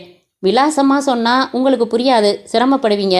எனக்கு இப்போ ஒன்றும் வேலை இல்லை. 5 நிமிஷம் கொடுத்தா முகம் கழுவிட்டு உங்களோட வந்து இடத்த காமிக்கிறேன். வெல்கம் என்றார் தயாளன். அத்தியாயம் 17. தொட்டபெட்டா செல்லும் வழியில் இருந்தது அந்த பங்களா. போகும் வழியில் ராஜ்குமாருக்கு கொலை விபரங்களை சுருக்கமாக விவரித்துவிட்டு, நிருப்பமாவோட தங்கைக்கிட்ட கொலை விபரத்தை உடனடியாக சொல்ல போகிறதில்ல நான். அப்புறம் எதுவுமே விசாரிக்க முடியாது. தெரிஞ்சுக்க வேண்டிய விபரங்களை தெரிஞ்சுக்கிட்டு அப்புறமா தான் சொல்ல போகிறேன். நீங்கள் எதுவும் போட்டு உடைச்சிடாதீங்க என்றார் தயாளன். வாட்ச்மேன் என்று யாரும் இல்லை. போர்ட்டிகோவில் கார் இல்லை. வீட்டுக்குள் நுழைந்த பிறகுதான் ஒரு வேலைக்காரி விசாரித்து, பின்பக்கம் இருக்காங்க சின்னம்மா, கூப்பிடுறேன் என்று சொன்னாள். நவீன ஹாலில் அலங்கார நாற்காலிகளில் அமர்ந்தார்கள். சுவரில் பதப்படுத்தப்பட்ட புலியின் தலை, தரை, கூரை, சுவர்கள், ஜன்னல்கள், திரைகள் என்று பணம் பார்த்து பார்த்து நேர்த்தியாய் விளையாடியிருந்தது. மிடி உடையில் வந்த இளம்பெண் பளிச்சென்று இருந்தாள். 1 மாசம் சிறைவாசம் இருக்க தயாரெனில் இவளின் முத்தம் ஒன்று கிடைக்கும் என்று அறிவிப்பு செய்தால் நிச்சயமாக அநேக இளைஞர்கள் கியூவில் நிற்பார்கள் முத்தத்திற்கு. தன்னை அனுப்பமா என்று ஆங்கிலத்தில் அறிமுகப்படுத்தி கொண்டாள். நான் தயாளன், மெட்ராஸ் போலீஸோட ஸ்பெஷல் இன்டெலிஜென்ஸ் பிரிவில் ஆஃபீஸராக இருக்கேன் என்று பொய்யாய் தன்னை அறிமுகப்படுத்தி கொண்டு 1 வாரம் முன்னாடி உங்கள் சிஸ்டர் கமிஷனர் ஆஃப் போலீஸுக்கு ஒரு லெட்டர் எழுதியிருந்தாங்க. அதில் தன் உயிருக்கு ஏதோ ஆபத்துன்னு குறிப்பிட்டிருந்தாங்க. அது சம்பந்தமாக விசாரிக்க வந்திருக்கேன். உங்கள் சிஸ்டரை கொஞ்சம் கூப்பிட முடியுமா? ரீலாய் விடும் அவரை அதிசயமாக பார்த்தான் ராஜ்குமார். என் சிஸ்டர் மெட்ராஸ் போய் 2 நாளாச்சு சார் என்றாள் அனுப்பமா. யாரோட போனாங்க? தனியாதான். அஃப்கோர்ஸ், டிரைவர் கதிரேசனோட காரில் போனாங்க. எதுக்கு? மெட்ராஸில் என்ன? மெட்ராஸில் கியூரப் ஃபார்மான்னு மருந்துகள் தயாரிக்கிற கம்பெனி ஒன்று இருக்குது. 2 மாதத்துக்கு ஒரு தடவை, 3 மாதத்துக்கு ஒரு தடவை அக்கா போவாங்க. கணக்குகள் பார்ப்பாங்க, கலந்து பேசுவாங்க. அந்த கம்பெனியை இங்கே ஊட்டியில் இருந்துக்கிட்டே அக்கா தான் நிர்வகிக்கிறாங்க. ஐசி, உங்கள் அக்கா கணவர்? அவரை நாங்கள் பார்த்தே 2 வருஷமாச்சு. இந்த எஸ்டேட், மருந்து கம்பெனி எல்லாம் எங்கள் அப்பாவோடது. ஆண் வாரிசு இல்லாததால் சந்திரனை, அதான் என் அக்கா புருஷன் பேர், வீட்டு மாப்பிள்ளையாக்கிக்கிட்டாரு. அப்பா இங்கே எஸ்டேட்டையும், அக்காவும் அத்தானும் மெட்ராஸில் மருந்து கம்பெனியையும் பார்த்துக்கிட்டாங்க. பெங்களூரில் ஒரு சென்ட் கம்பெனி ஆரம்பித்தப்போ அதை சந்திரன் பேரில் ஆரம்பித்தாரு அப்பா. அந்த கம்பெனி சம்பந்தமாக சந்திரன் அடிக்கடி பெங்களூர் போயிட்டு வந்தப்போ அங்கே நிர்மலான்னு ஒரு ஸ்டெனோவோட தொடர்பு ஏற்பட்டுச்சு. அதிலிருந்து அவர் போக்கே மாற ஆரம்பிச்சிடுச்சு. அடிக்கடி பெங்களூர் ஓடிடுவார். பணத்தை தண்ணியாக செலவு பண்ணுவார். காரணம் எங்களுக்கு தெரியல. எங்கள் அப்பா ஹார்ட் அட்டாக்ல இறந்ததும் இவர் லூட்டி அதிகமாயிடுச்சு. எங்கள் அக்காவுக்கு பெங்களூர் தொடர்பு தெரிஞ்சு போச்சு. நிரூபமா பண்பாடுங்கிற விஷயத்தில், ஒழுக்க விஷயங்களில் நெருப்பு மாதிரி. இனிமே வீட்டுக்குள்ளே வராதிங்கன்னு சத்தம் போட்டா. பெங்களூர் கம்பெனி அவர் பேரில் இருக்கிறதால அவரும் ரோஷமாக போய் அங்கேயே தங்கிட்டாரு. அதுலேருந்து மெட்ராஸ் கம்பெனியும் இந்த எஸ்டேட் நிர்வாகமும் அக்கா தான். இங்கே நான் தனியாக இருக்கணுமேன்னு அக்கா இங்கேயே குடியேறிட்டாங்க. அப்பப்போ மெட்ராஸ் போயிட்டு வருவாங்க. மற்றபடி ஃபோன்லேயே எல்லா காரியமும் முடிக்கிற சாமர்த்தியசாலி அவங்க. 2 வருஷமாக நிருப்பமாவும் சந்திரனும் சந்திக்கவே இல்லையா? இல்லை, ஃபோனில் சண்டை போட்டுப்பாங்க. அக்கா விவாகரத்து கேட்டு நோட்டீஸ் அனுப்பினாங்க. சொத்துல பாதி தந்தா சம்மதிக்கிறேன்னாரு சந்திரன். பெங்களூர் சென்ட் கம்பெனியை மட்டும் விட்டு தரதா அக்கா சொன்னதுக்கு அவர் சம்மதிக்கலை. இந்த பிரச்சனை இப்படியே இருக்கு. அப்போ சந்திரன் பெங்களூரில் இப்போ அந்த நிர்மலாவோட குடித்தனம் நடத்திக்கிட்டு தான் இருக்காரா? ஆமாம். உங்கள் அக்கா என்னைக்கு மெட்ராஸ் போனாங்க? 5ஆம் தேதி ராத்திரி. எப்பவும் காரில் போயிட்டு காரில் வருவாங்க. ஆனால் டிரைவிங் தெரியாது. இவங்களுக்கும் தெரியாது, சந்திரனுக்கும் தெரியாது. மெட்ராஸில் எங்கே தங்குவாங்க? கம்பெனிலே கெஸ்ட் ஹவுஸ் ஒன்று இருக்குது, அங்கே தங்குவாங்க. 1 நாள் இல்லைன்னா 2 நாள், அதுக்கு மேலே தங்க மாட்டாங்க. போன அன்னைக்கு ராத்திரியே புறப்பட்டு நேற்று காலையில் திரும்பிடுறதா சொன்னாங்க. வரல. இன்னைக்கு வந்துடுவாங்க. எந்த நிமிஷமும் வரலாம். சாரி பெண்ணே, உன் சகோதரி இனி வரப்போவதே இல்லை என்று மனதிற்குள் சொல்லி கொண்டார் தயாளன். நீங்கள் ஃபோன் செஞ்சு கேட்டிங்களா ஏன் நேற்று புறப்படலன்னு? இல்லை, வேலை இருந்திருக்கலாம். பேசுங்களேன் இப்போ. உங்க சிஸ்டர் இருந்தா நானும் 2 வார்த்தை பேச வேண்டியிருக்கு. அனுபமா நீளமான நகங்கள் வளர்த்திருந்தாள். அவள் டயல் சுழற்றின விதம் அழகாய் நளினமாய் இருந்தது. ஹலோ என்றது எதிர்முனை ஆண் குரல். ஹலோ, கதிரேசனா பேசுறது? நான் அனுப்பமா பேசுறேன். அக்காவை பேச சொல்லுப்பா. அக்காவா? அக்கா இங்க இல்லைங்க சின்னம்மா. வெளியில போயிருக்காங்களா? அது வந்துமா, முந்தா நாள் சாயங்காலம் என்னை கூட்டிகிட்டு ராத்திரி 10 மணிக்கு புறப்படலாம், வண்டியை செக் பண்ணிட்டு பெட்ரோல் போட்டுடுன்னாங்க. என் சித்தி பொண்ணு குரோம்பேட்டையில் இருக்கு, அதை பார்த்துட்டு வந்துடுறேன்னு சொல்லிட்டு போனேன். போயிட்டு 9 மணிக்கெல்லாம் டான்னு வந்துட்டேன். ஆனால் அம்மாவை காணோம். ஆட்டோ பிடிச்சிட்டு வர சொல்லி 7 மணிக்கு எங்கேயோ புறப்பட்டு போனாங்களாம். வந்துருவாங்கன்னு பார்த்தா வரல. நேற்று பூராவும் கூட வரல. இப்போ இந்த நிமிஷம் வரைக்கும் வரல. நேற்று ராத்திரி தான் மேனேஜர் சாருக்கிட்ட விஷயம் சொன்னேன். அவரும் நானும் வண்டி எடுத்துக்கிட்டு எங்கெங்கேயோ தேடிட்டோம். இன்னும் கொஞ்ச நேரத்தில் போலீஸில் புகார் கொடுக்கலாம்னு இருக்கோம். என்னப்பா சொல்கிற? அக்காவா காணுமா? இவ்வளவு மெத்தனமா சொல்கிறியே. நேற்றே ஃபோன் செய்கிறதுக்கு என்ன எனக்கு? வந்துருவாங்கன்னு பார்த்தோம். உங்களை வேற அனாவசியமாக பதற வைக்க வேணாமேன்னு பார்த்தோம். கவலைப்படாதீங்க, கிடச்சிடுவாங்க. எனக்கு எதுவும் புரியலை. மேனேஜர் எங்கே இருக்கார் இப்போ? ஆஃபீஸில் இருப்பார். நீ வச்சுடு, நான் அவரை கூப்பிட்டு பேசிக்கிறேன் என்று பதட்டமாக வைத்த அனுப்பமா ஃபோன் விவரங்களை சொல்லிவிட்டு மீண்டும் டயல் சுழற்ற, உங்கள் மருந்து கம்பெனி மேனேஜருக்கா ஃபோன்? ஆமாம், டிரைவரை விட அவர் தெளிவாக சொல்லுவார். அவரை விட தெளிவாக நான் சொல்கிறேன். மிஸ் அனுப்பமா, சாரி, இவ்வளவு நேரம் தகவலை மறைச்சி வச்சு விசாரிச்சுட்டேன். மனசு திடப்படுத்திக்கங்க. உங்கள் சிஸ்டர் நிருப்பமா முந்தா நாள் ராத்திரி கொலை செய்யப்பட்டிருக்காங்க. அழகான அனுப்பமாவின் முகம் அவள் வெடித்து அழுதபோது மகா அசிங்கமாகியது. அத்தியாயம் 18. தயாளன் அனுப்பமாவிற்கு லாரியாய் ஆறுதல் சொன்னார். நடந்த விபரங்களை சொன்னார். இவர் சொல்லிக் கொண்டிருக்கும் போதே அழுகையினூடே வெடித்தாள் அவள். இது நிச்சயமா சந்திரனோட வேலையாதான் இருக்கணும். படுபாவி, மிரட்டிக்கிட்டே இருந்தான், செஞ்சுட்டான். நிரு, நான் என்ன செய்வேன் நீ இல்லாம? மிரட்டினாரா? ஆமா, போன்ல தான்.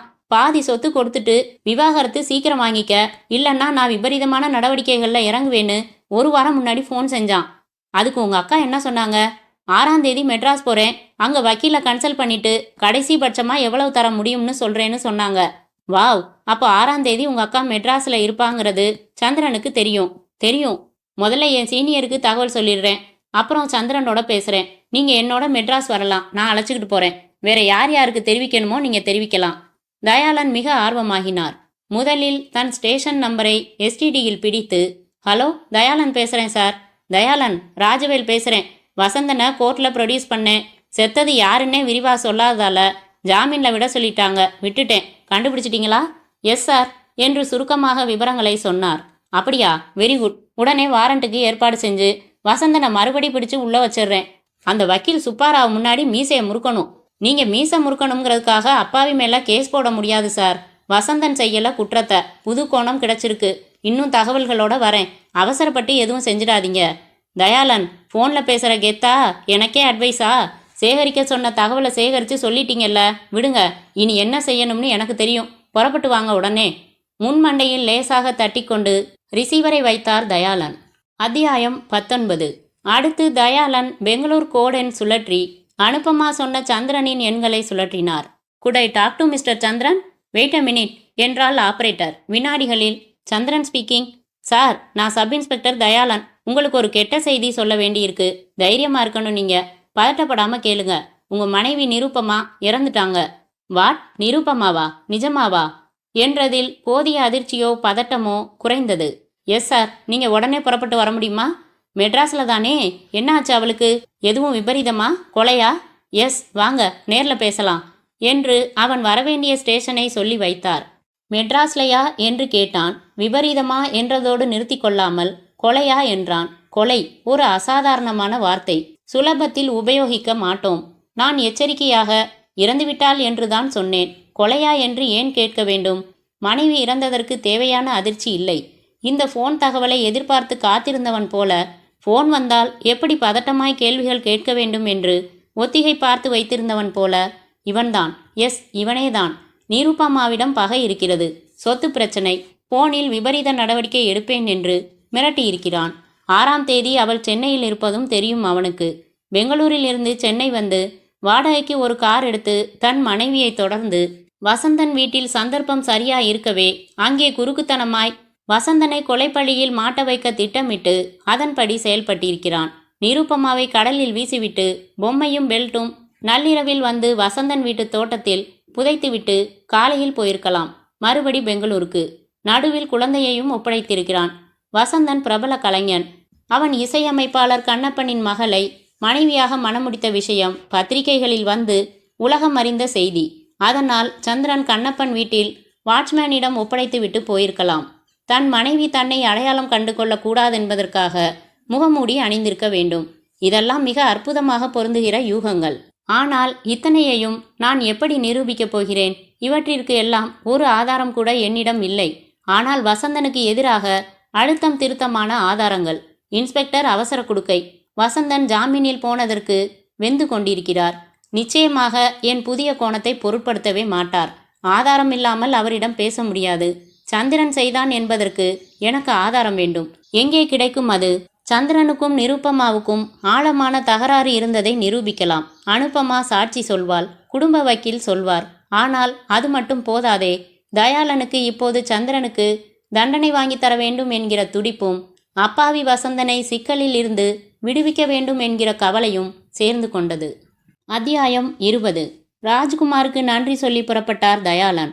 தயாளனும் அனுப்பமாவும் கோவை வந்து அங்கிருந்து திருவள்ளுவரில் சென்னை புறப்பட்டார்கள். வழியெல்லாம் ஆறுதல் சொன்னார். நடுநடுவில் இன்னும் பாக்கி வைத்திருந்த கேள்விகளை கேட்டு பதில் வாங்கி கொண்டார். அனுப்பமா திடீர் என்று கைக்குட்டையால் வாய் பொத்தி கொண்டு குமுறினார். தயாளன் சென்னை போனதும் செய்ய வேண்டியது என்ன என்று யோசித்தார். இரவு 8:30 மணிக்கு சென்னை வந்தார்கள். முதல்ல உங்க கம்பெனி கெஸ்ட் ஹவுஸுக்கு போகலாம். கிண்டியில தானே இருக்கிறதா சொன்னீங்க? ஆமா சார். ஆட்டோ பிடித்து கொள்வதற்கு முன் ஒரு நிமிஷம், இதோ வந்துட்டேன். தயாளன் பொது தொலைபேசி வந்து வசந்தனின் வீட்டு எண்ணை சுழற்றினார். ரிங் போய்க் கொண்டிருந்தது. எடுக்க ஆள் இல்லை.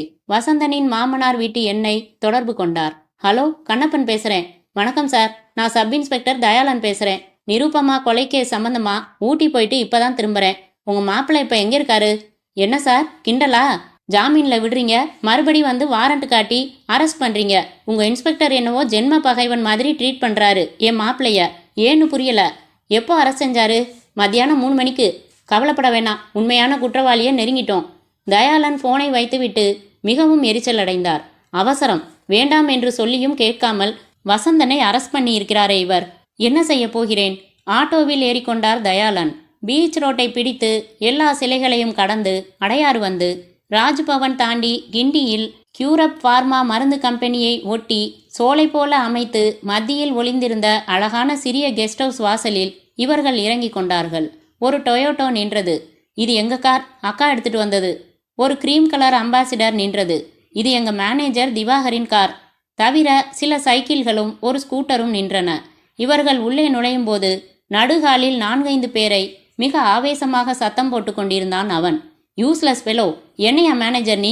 எம்டி வந்திருக்காங்கன்னா அவங்களுக்கு ஒரு பாதுகாப்பு வேணாம்? தனியாக ஆட்டோ பிடிச்சிக்கிட்டு போயிருக்காங்க. எத்தனை கார் இருக்கு கம்பெனியில்? காரில் டிரைவரோட போயிருந்தா இப்படி ஒரு விபரீதம் நடந்திருக்க வாய்ப்பு இருக்கா? டிரைவருக்கு டிரைவர், பாதுகாப்புக்கு பாதுகாப்பு. இவன்தான் சந்திரன் என்று தயாளனின் காதருகில் கிசுகிசுத்தால் அனுப்பமா. சந்திரன் ட்ரிம்மாக இருந்தான், ஸ்டைலாக இருந்தான். கையில் பிரவுன் கலர் சான்சலர் சிகரெட் பிடித்திருந்தான். டை கட்டி கை கட்டி அவன் திட்டலை பொறுமையுடன் கேட்டுக்கொண்டிருந்தவனை, இவர்தான் திவாகர், மேனேஜர் என்றாள். சோஃபாவில் அமர்ந்து பாக்கு பொட்டலம் பிரித்து உள்ளங்கையில் கொட்டி கொண்டிருந்த நடுத்தர வயது மனிதரை, இவர்தான் லாயர் என்றாள். இவர்கள் இருவரும் வாசலில் நிற்பதை கவனிக்கவில்லை யாரும். தயாளனும் சற்று ஒதுங்கி நின்றார். இன்னும் கவனிக்கலாம் என்று அனுப்பமாவுக்கு ஜாடை காட்டினார். என்னையா, நான் கேட்டுக்கிட்டே இருக்கேன், மரம் மாதிரி நிற்கிற? சார், மேடம் ஈவினிங் வெளியில் போகிறதா ப்ரோக்ராம் எதுவும் என்கிட்ட சொல்லலை சார். சொல்லியிருந்தா கார் ஏற்பாடு செஞ்சுருப்பேன். அவங்க வந்த கார் டிரைவர் அவங்க கிட்ட பர்மிஷன் வாங்கிட்டு போனதும் எனக்கு தெரியாது. காலையில் நான் மேடத்துக்கிட்ட 10 நிமிஷம் பேசிட்டு புறப்பட்டு போயிட்டேன் ஆஃபீஸுக்கு என்றார் மேனேஜர் பவ்யமாக. எங்கடா அந்த டிரைவர் என்று சந்திரன் திரும்ப கை கட்டி முன்னால் வந்து நின்றான் கதிரேசன் என்கிற வேட்டி கட்டின டிரைவர். சந்திரன் முதலில் அவனை அறைந்தான். ராஸ்கல், டொயோட்டா கார் இருக்கிறப்போ எஜமானியா ஆட்டோவில் போக வச்சியாடா எருமை, தடி முண்டம். ஒரே அடியா சொர்க்கத்துக்கு டிக்கெட் எடுத்துகிட்டு போய் சேர்ந்துட்டா. துடிக்குதுரா மனசு. பேச்சுவார்த்தை சரியில்லை தான், ஆனாலும் அவன் என் பொண்டாட்டி. ஒரு நாள் முழுக்க ஆஸ்பத்திரியில் அனாத பணம் மாதிரி கடந்திருக்கா. வக்கீல் வெங்கடேசன் சந்திரனை தொட்டு அமர வைத்தார். சந்திரன், கூல்டவுன். நடந்தது இனி மாறப்போறதில்ல. சத்தம் போட்டு என்ன பிரயோஜனம்? இனி நடக்க வேண்டியதை பாருங்க. மார்ச்சுவரியிலேருந்து பாடியை வாங்கி முறையாக தகனம் செய்ய போறீங்களா, இல்லை அவங்க பொறுப்புலையே எலக்ட்ரிக் தகனம் செஞ்சு சாம்பல் வாங்க போறீங்களா? நான் மட்டும் முடிவு செய்ய முடியாதே. வரட்டும், நிருப்பமா தங்கச்சி ஊட்டியிலேருந்து வந்துடட்டும் என்றான் சந்திரன். மேடைக்குள் நுழைய இதுதான் சமயம் என்பது போல தயாளன் அனுபமாவுக்கு சைகை காட்டி இருவரும் உள்ளே நுழைந்தார்கள். தயாளன் தன்னை அறிமுகப்படுத்தி கொண்டு மற்றவர்களை அறிமுகப்படுத்தி கொண்டார். மினி விசாரணைகளை துவக்கினார். அத்தியாயம் 21. சந்திரன், நீங்க எப்போ வந்தீங்க? இப்பதான் 10 நிமிஷமாச்சு. ஃப்ளைட்டில் புறப்பட்டு வந்தேன். வந்ததும் ஸ்டேஷனுக்கு ஃபோன் செஞ்சேன். இன்ஸ்பெக்டர் இல்லை, அனுப்பமா வந்துடட்டும்னு இங்கே வந்தேன். நிருப்பமாவை பார்க்கணும். இப்போவே போகலாமா? ப்ளீஸ் முதல்ல அதுக்கு ஏற்பாடு செய்யுங்க சார். செய்கிறேன். இவ்வளவு துடிக்கிறீங்களே, நிருப்பமா மேலே அவ்வளவு அன்பா? இருக்கிறப்ப 1000 பிரச்சனைகள் இருந்தாலும் இறந்தப்புறம் குறைகள் மறைஞ்சு நிறைகள் மட்டும்தான் கண்ணுக்கு தெரியும் சார். 2 வருஷமா நான் நிருப்பமாவை பார்க்கல தான். எங்களுக்குள்ள விவாகரத்து வரைக்கும் சண்டை போனது தான். ஆனால் ஃபோனில் தகவல் நீங்கள் சொன்னதும் அப்படியே ஆடி போயிட்டேன். 6ஆம் தேதி நிருப்பமா மெட்ராஸில் இருப்பாங்கன்னு உங்களுக்கு தெரியுமா? தெரியும். எப்படி தெரியும்? 1 வாரம் முன்னாடி ஃபோனில் பேசினேன். அப்போ சொன்னான். ஃபோனில் பேசுனீங்களா? மிரட்டினீங்களா? What do you mean? சொத்துல பாதி கொடுத்தாதான் விவாகரத்துக்கு சம்மதிப்பேன்னு நீங்கள் வற்புறுத்தலை? அஃப்கோர்ஸ், அது வேற விஷயம். அது சம்மந்தமாக சீக்கிரம் முடிவெடுக்கலன்னா நான் விபரீதமான நடவடிக்கைகளில் இறங்குவேன்னு ஃபோனில் சொன்னீங்களா? சந்திரன் மௌனமானான். அனுப்பமாவை எரிப்பது போல பார்த்தான். யாரோ என்னை பற்றி ரொம்ப தப்பாக சொல்லியிருக்காங்க. நான் பாதி சொத்து கேட்டது உண்மை, ஆனால் மிரட்டலை. பொய் என்றாள் அனுப்பமா. நீங்கள் ஃபோனில் பேசிட்டு வச்ச அடுத்த நிமிஷமே அக்கா என்கிட்ட சொன்னாங்க. நான் சமாதானம் சொன்னேன். அப்படி நான் எதுவும் மிரட்டலை என்றான் சந்திரன், மறுபடியும் முகத்தை சீரியஸாக வைத்துக்கொண்டு. இப்போ என்ன நோக்கத்தில் என்ன விசாரிக்கிறீங்க? சொல்கிறேன். இப்போ லாயர் சார், ஒரு சந்தேகத்தை கிளியர் செய்யுங்க. சொத்துக்கள் எல்லாம் ஆண் வாரிசு இல்லாததால் 2 பொண்ணுங்களுக்கும் இருந்துச்சு. இதில் அனுப்பமா கல்யாணமாகாத பொண்ணு, நிருப்பமா கல்யாணமானவங்க. இந்த சூழ்நிலையில் நிருப்பமா கொலை செய்யப்பட்டிருக்காங்க. நிருப்பமாவோட பங்கு இப்போ யாருக்கு சேரும்? அனுப்பமாவுக்கா? அதெப்படி சேரும் என்றார் லாயர். இவங்க இன்னும் விவாகரத்து செய்துக்கலையே, அதனால் கணவனுக்கு தான் சேரும். அதாவது மிஸ்டர் சந்திரன், உங்களுக்கு இந்த நோக்கத்தினால இந்த கொலையை நீங்களே செய்ததா? நாங்கள் ஏன் சந்தேகப்படக்கூடாது? பணத்துக்காக மனைவியை கொல்றது கலியுகத்தில் சகஜம். நான்சென்ஸ். நோக்கம் இருக்கிறவங்கள எல்லாம் குற்றவாளி ஆக்கிடுவீங்களா? மேனேஜர் மூலமாக இங்கே நடந்தது பூரா தெரிஞ்சுக்கிட்டேன். அந்த வசந்தன் தான் கொலை செஞ்சுட்டு நாடகம் ஆடுறான். இதில் சம்மந்தம் இல்லாமல் என்ன ஏன் இழுக்கிறீங்க? 6ஆம் தேதி முழுக்க நானும் நிர்மலாவும் மைசூரில் தங்கியிருந்தோம். ஹோட்டல் மரியா. அட்ரஸ் சொல்லட்டுமா? விசாரிச்சுக்கலாம். நீங்கள் வெறும் யூகத்தில் விளையாடாதீங்க. ஐசி, உங்கள் பெல்ட் புதுசா? என்ன கேள்வி இது? சும்மா கேட்டேன். பதில் சொன்னதுக்கு தேங்க்ஸ் என்று தயாளன் கார் டிரைவர் கதிரேசனை அழைத்தார் அருகில். அத்தியாயம் 22. எத்தனை வருஷமா நீ நிருபமா கிட்ட டிரைவராக இருக்க? 8 வருஷமா சார் என்றான் கதிரேசன் பணிவாக. 6ஆம் தேதி காலையில் எத்தனை மணிக்கு மெட்ராஸ் வந்து சேர்ந்தீங்க? காலையில் 7 மணிக்கு சார். நீ எத்தனை மணிக்கு உன் சித்தி பொண்ணு வீட்டுக்கு போகிறதா பர்மிஷன் வாங்கிட்டு போன? சாயங்காலம் 6 மணிக்கு போயிட்டு 9 மணிக்கு திரும்பினேன் சார். ரைட். காலையிலேருந்து 6 மணி வரைக்கும் இங்கே தானே இருந்த? ஆமாம் சார். நிருப்பமாவை பார்க்க யார் யார் வந்தாங்க? காலையில் 10 மணிக்கு மேனேஜர் சார் வந்தார். சரி. 1 மணி நேரம் கழித்து அவர் போனதும் அம்மா புறப்பட்டாங்க. நேராக வக்கீல் சார் வீட்டுக்கு போனோம். அங்கேருந்து 12:30 மணிக்கு புறப்பட்டு உட்லாண்ட்ஸ் ஹோட்டல் வந்தோம். தஞ்சாவூர் ரெஸ்டாரண்ட்டில் மீல் சாப்பிட்டாங்க மேடம். அப்புறம் நேராக இங்கே கெஸ்ட் ஹவுஸுக்கு வந்துட்டோம். நான் தூங்க போகிறேன், ராத்திரி 10 மணிக்கு ஊருக்கு புறப்படுறோம்னு சொன்னாங்க. அப்போ தான் நான் குரோம்பேட்டை போயிட்டு வர பர்மிஷன் வாங்கிட்டேன். நான் காரில் படுத்து நல்லா தூங்கிட்டு 5 மணிக்கு தான் எழுந்தேன். அந்த சமயத்தில் யார் வந்தாங்க போனாங்கன்னு எனக்கு தெரியாது. நான் பின்பக்கம் பைப்பில் முகம் கழுவிட்டு குரோம்பேட்டை போயிட்டேன். 9 மணிக்கு நான் திரும்பினேன். மேடம் இல்லை. அடுத்த காம்பவுண்டில் இருக்கிற மருந்து கம்பெனி வாட்ச்மேனை கூப்பிட்டு ஆட்டோ கொண்டாட சொல்லி 7 மணி சுமாருக்கு புறப்பட்டு போனாங்களாம். அவ்வளவுதான் எனக்கு தெரியும். தயாளன் வக்கீலிடம் திரும்பினார். உங்ககிட்ட வந்து என்ன பேசினாங்க நிருப்பமா? சந்திரன் பாதி சொத்து கேட்குறாரு விவாகரத்துக்கு. இது அநியாயம். நல்ல லாபம் வர்ற சென்ட் கம்பெனியை விட்டு கொடுத்துருக்கேன். நீங்கள் ஒரு தடவை புறப்பட்டு பெங்களூர் போய் அவர்கிட்ட பேசுங்க, எடுத்து சொல்லுங்கன்னு சொன்னாங்க. நான் சரின்னேன். ரைட் என்று மேனேஜர் திவாகர் பக்கம் திரும்பினார். காலையில் நீங்கள் சந்திச்சப்போ என்ன பேசினாங்க? வழக்கம் போல் ஃபைல்ஸ் பார்த்தாங்க. கையெழுத்து வாங்க வேண்டிய ஆஃபீஸ் ரெக்கார்டுகளில் கையெழுத்து வாங்கிக்கிட்டேன். அப்புறம் கவிஞர் வசந்தனை பார்க்கணும்னு ஒவ்வொரு தடவையும் நினைக்கிறேன், முடிய மாட்டேங்குது. அவரோட அட்ரஸ், ஃபோன் நம்பர் தெரிஞ்சு சொல்லுங்கன்னு கேட்டாங்க. நான் ஆஃபீஸ் போனதும் விசாரித்து அவங்களுக்கு ஃபோன் பண்ணி சொன்னேன். எழுதிக்கிட்டாங்க. எப்படி விசாரிச்சிங்க? யாரை விசாரிச்சிங்க? வசந்தனோட மாமனார் இசையமைப்பாளர் கண்ணப்பன்கிறது எனக்கு தெரியும். அவருக்கு ஃபோன் செஞ்சு மருமகன் அட்ரஸ் வேணும்னு கேட்டு வாங்கிக்கிட்டேன். ஓகே, விசாரணைக்கு ஒத்துழைச்சதுக்கு ரொம்ப தேங்க்ஸ். சந்திரன், நான் இன்ஸ்பெக்டர் கிட்ட பேசுகிறேன். நாளைக்கு காலையில் இங்கே வரேன். உங்களையும் அனுப்பமாவையும் அழைச்சிக்கிட்டு போய் பாடியை வாங்கி ஒப்படைக்கிறேன். வரேன். தயாளன் வெளியே சென்றார். 2 நிமிடங்களில் மீண்டும் உள்ளே வந்தார். ரொம்ப டைம் ஆச்சு, என்னை ஸ்டேஷனில் யாராச்சும் ட்ராப் பண்ண முடியுமா என்றார். மேனேஜர், கொண்டு போய் விட்டுட்டு வாங்கய்யா என்றான் சந்திரன். திவாகர் தன் சட்டை பாக்கெட்டில் இருந்து கார் சாவியை எடுத்துக்கொண்டு வெளியே வந்தார். ஸ்டேஷன் வாசலில் கார் நின்றதும் இறங்கி கொண்டார் தயாளன். ரொம்ப தேங்க்ஸ் மிஸ்டர் திவாகர். ஒரு நிமிஷம் உள்ளே வந்துட்டு போகணுமே. நீங்கள் கடற்கரையில் கிடைச்ச கைப்பை நிருப்பமாவோடது தானான்னு நீங்கள் பார்த்து சொல்லணும். வரேனே என்று காரிலிருந்து திவாகர் இறங்கினார். இருவரும் உள்ளே வந்தார்கள். வெற்றிலை போட்டுக்கொண்டிருந்த இன்ஸ்பெக்டர் ராஜவேல், வாங்க தயாளன், இவர் நிருப்பமாவோட கம்பெனி மேனேஜர் இல்லை? காலையில் நான் தகவல் சொன்னதும் ஸ்டேஷன் வந்துட்டு போனார். உட்காருங்க மிஸ்டர் திவாகர், பேர் கரெக்டாக சொன்னேனா என்றார். சார், இவரை நாற்காலியில் உட்கார வைக்கிறதுக்காக அழைச்சிட்டு வரலனா என்றார் தயாளன். என்ன சொல்கிறீங்க? உள்ள தள்ளுறதுக்காக அழைச்சிட்டு வந்தேன். இவர் தான் நிருப்பமாவை கொலை செஞ்சது. சொல்கிறீங்களா மிஸ்டர் திவாகர்? எதுக்காக கொலை செஞ்சீங்க? விக்கித்து நின்ற திவாகர் சுதாரித்து, என்ன சார் இது, என்னை ட்ராப் பண்ணுங்கன்னு அழைச்சிட்டு வந்து இப்படி அபாண்டமாக பழி போடுறீங்க என்று சொல்லி முடிக்கும் முன்பாக அவர் கன்னத்தில் இறங்கியது தயாளனின் மடங்கின முஷ்டி. தயாளன், என்ன இது என்று ராஜவேல் பதற, தயாளன் அதை பொருட்படுத்தாமல் சரமாரியாக திவாகர் முகத்தில் குத்துக்கள் விட்டு, சொல்டா படவா, உயிரை மட்டும் மிச்சம் வச்சுட்டு உடம்ப பார்ப்பாட்டா ஆக்கிடுவேன் என்று வலுவாக திவாகரை கீழே மூர்க்கமாக தள்ளி அவன் கழுத்தை நோக்கி ஆவேசமாக காலை தூக்க, சொல்லிடுறேன் என்றான் வலி தாங்காத திவாகர். அவன் சட்டையை பிடித்து தூக்கி நிறுத்தி, சொல்லு, நிருப்பமாவை நீதானே கொலை செஞ்ச? ஆமா என்றான் திவாகர். இன்ஸ்பெக்டர் ஆச்சரியமாய் விழிக்க, லாக்கப்பிற்குள் இருந்த வசந்தன் சந்தோஷ பெருமூச்சு விட்டான். சொல்லு, ஏன், எப்படி, விவரமா சொல்லு. சார், கம்பெனி கணக்கு வழக்குகள் பார்த்தாங்க. 6ஆம் தேதி காலையில் 10 மணிக்கு எப்பவும் போல. என் மேலே மேடத்துக்கு நல்ல நம்பிக்கை. அதனால மேலோட்டமாக பார்த்து நான் நீட்டுற இடத்துலலாம் கையெழுத்து போட்டுடுவாங்க. இந்த தடவை கொஞ்சம் டீப்பாக பார்த்த மேடம் 1,40,000க்கு ஒரு சின்ன அட்ஜஸ்ட்மெண்ட் செஞ்சுருந்ததை கண்டுபிடிச்சிட்டாங்க. நான் அதை இதை சொல்லி சமாளித்தேன். சரியான வவுச்சர்ஸ் ஆடிட்டர்கிட்ட இருக்குது. நீங்கள் ராத்திரி ஊருக்கு போகிறதுக்கு முன்னாடி கொண்டாந்து காட்டுறேன்னு சொல்லி டைம் வாங்கிக்கிட்டேன். ஆனால் அப்படி வவுச்சர்ஸ் எதுவும் இல்லை. சாயங்காலம் என்னால் தர முடியாது. நிச்சயமாக என்னைய வேலையை விட்டு எடுத்துடுறதோட போலீஸ்லையும் ரிப்போர்ட் செஞ்சு உள்ளே தள்ளிடுவாங்க மேடம். ரொம்ப ஸ்ட்ரிக்ட் அவங்க. எனக்கோ ஒரு பெரிய இடத்துல கல்யாணம் நிச்சயமாகியிருக்கு. இன்னும் 15 நாளில் கல்யாணம். போலீஸ் பிடிச்சா கல்யாணமே நின்றுடும். வேற எங்கேயும் வேலை கிடைக்காது. மேடத்துக்கும் அவங்க புருஷனுக்கும் பிரச்சனை இருக்கிறது எனக்கு தெரியும். அதனால் வெளியில் தெரியாமல் கொலை செஞ்சுட்டா அவரைத்தான் போலீஸ் சந்தேகப்படும்னு நினச்சேன். சாயங்காலம் 7 மணிக்கு நான் மேடத்தை கொலை செய்கிற நோக்கத்தோட துப்பாக்கியோட வந்தேன். அப்போ மாடி டெலிஃபோனில் நான் அட்ரஸ் விசாரித்து தெரிவித்த வசந்தனோட பேசிக்கிட்டு இருந்தாங்க. கீழ் டெலிஃபோனோட எக்ஸ்டென்ஷன் அது. கீழே உள்ள ஃபோனை எடுத்து அவங்க பேசுகிறதையெல்லாம் கேட்டேன். இன்னும் கொஞ்ச நேரத்தில் மேடம் வசந்தன் வீட்டுக்கு போக போகிறதும் அங்கே வசந்தனும் அவர் குழந்தையும் மட்டும் இருக்கிறத ஃபோனில் அவங்க பேசினது மூலமாக தெரிஞ்சுக்கிட்டேன்னா திடீர்னு யோசித்தேன். கொலைப்பள்ளியாக வசந்தன் மேலே போட்டால் என்னன்னு தோணுச்சு. சத்தம் போடாமல் வெளியே வந்துட்டேன்.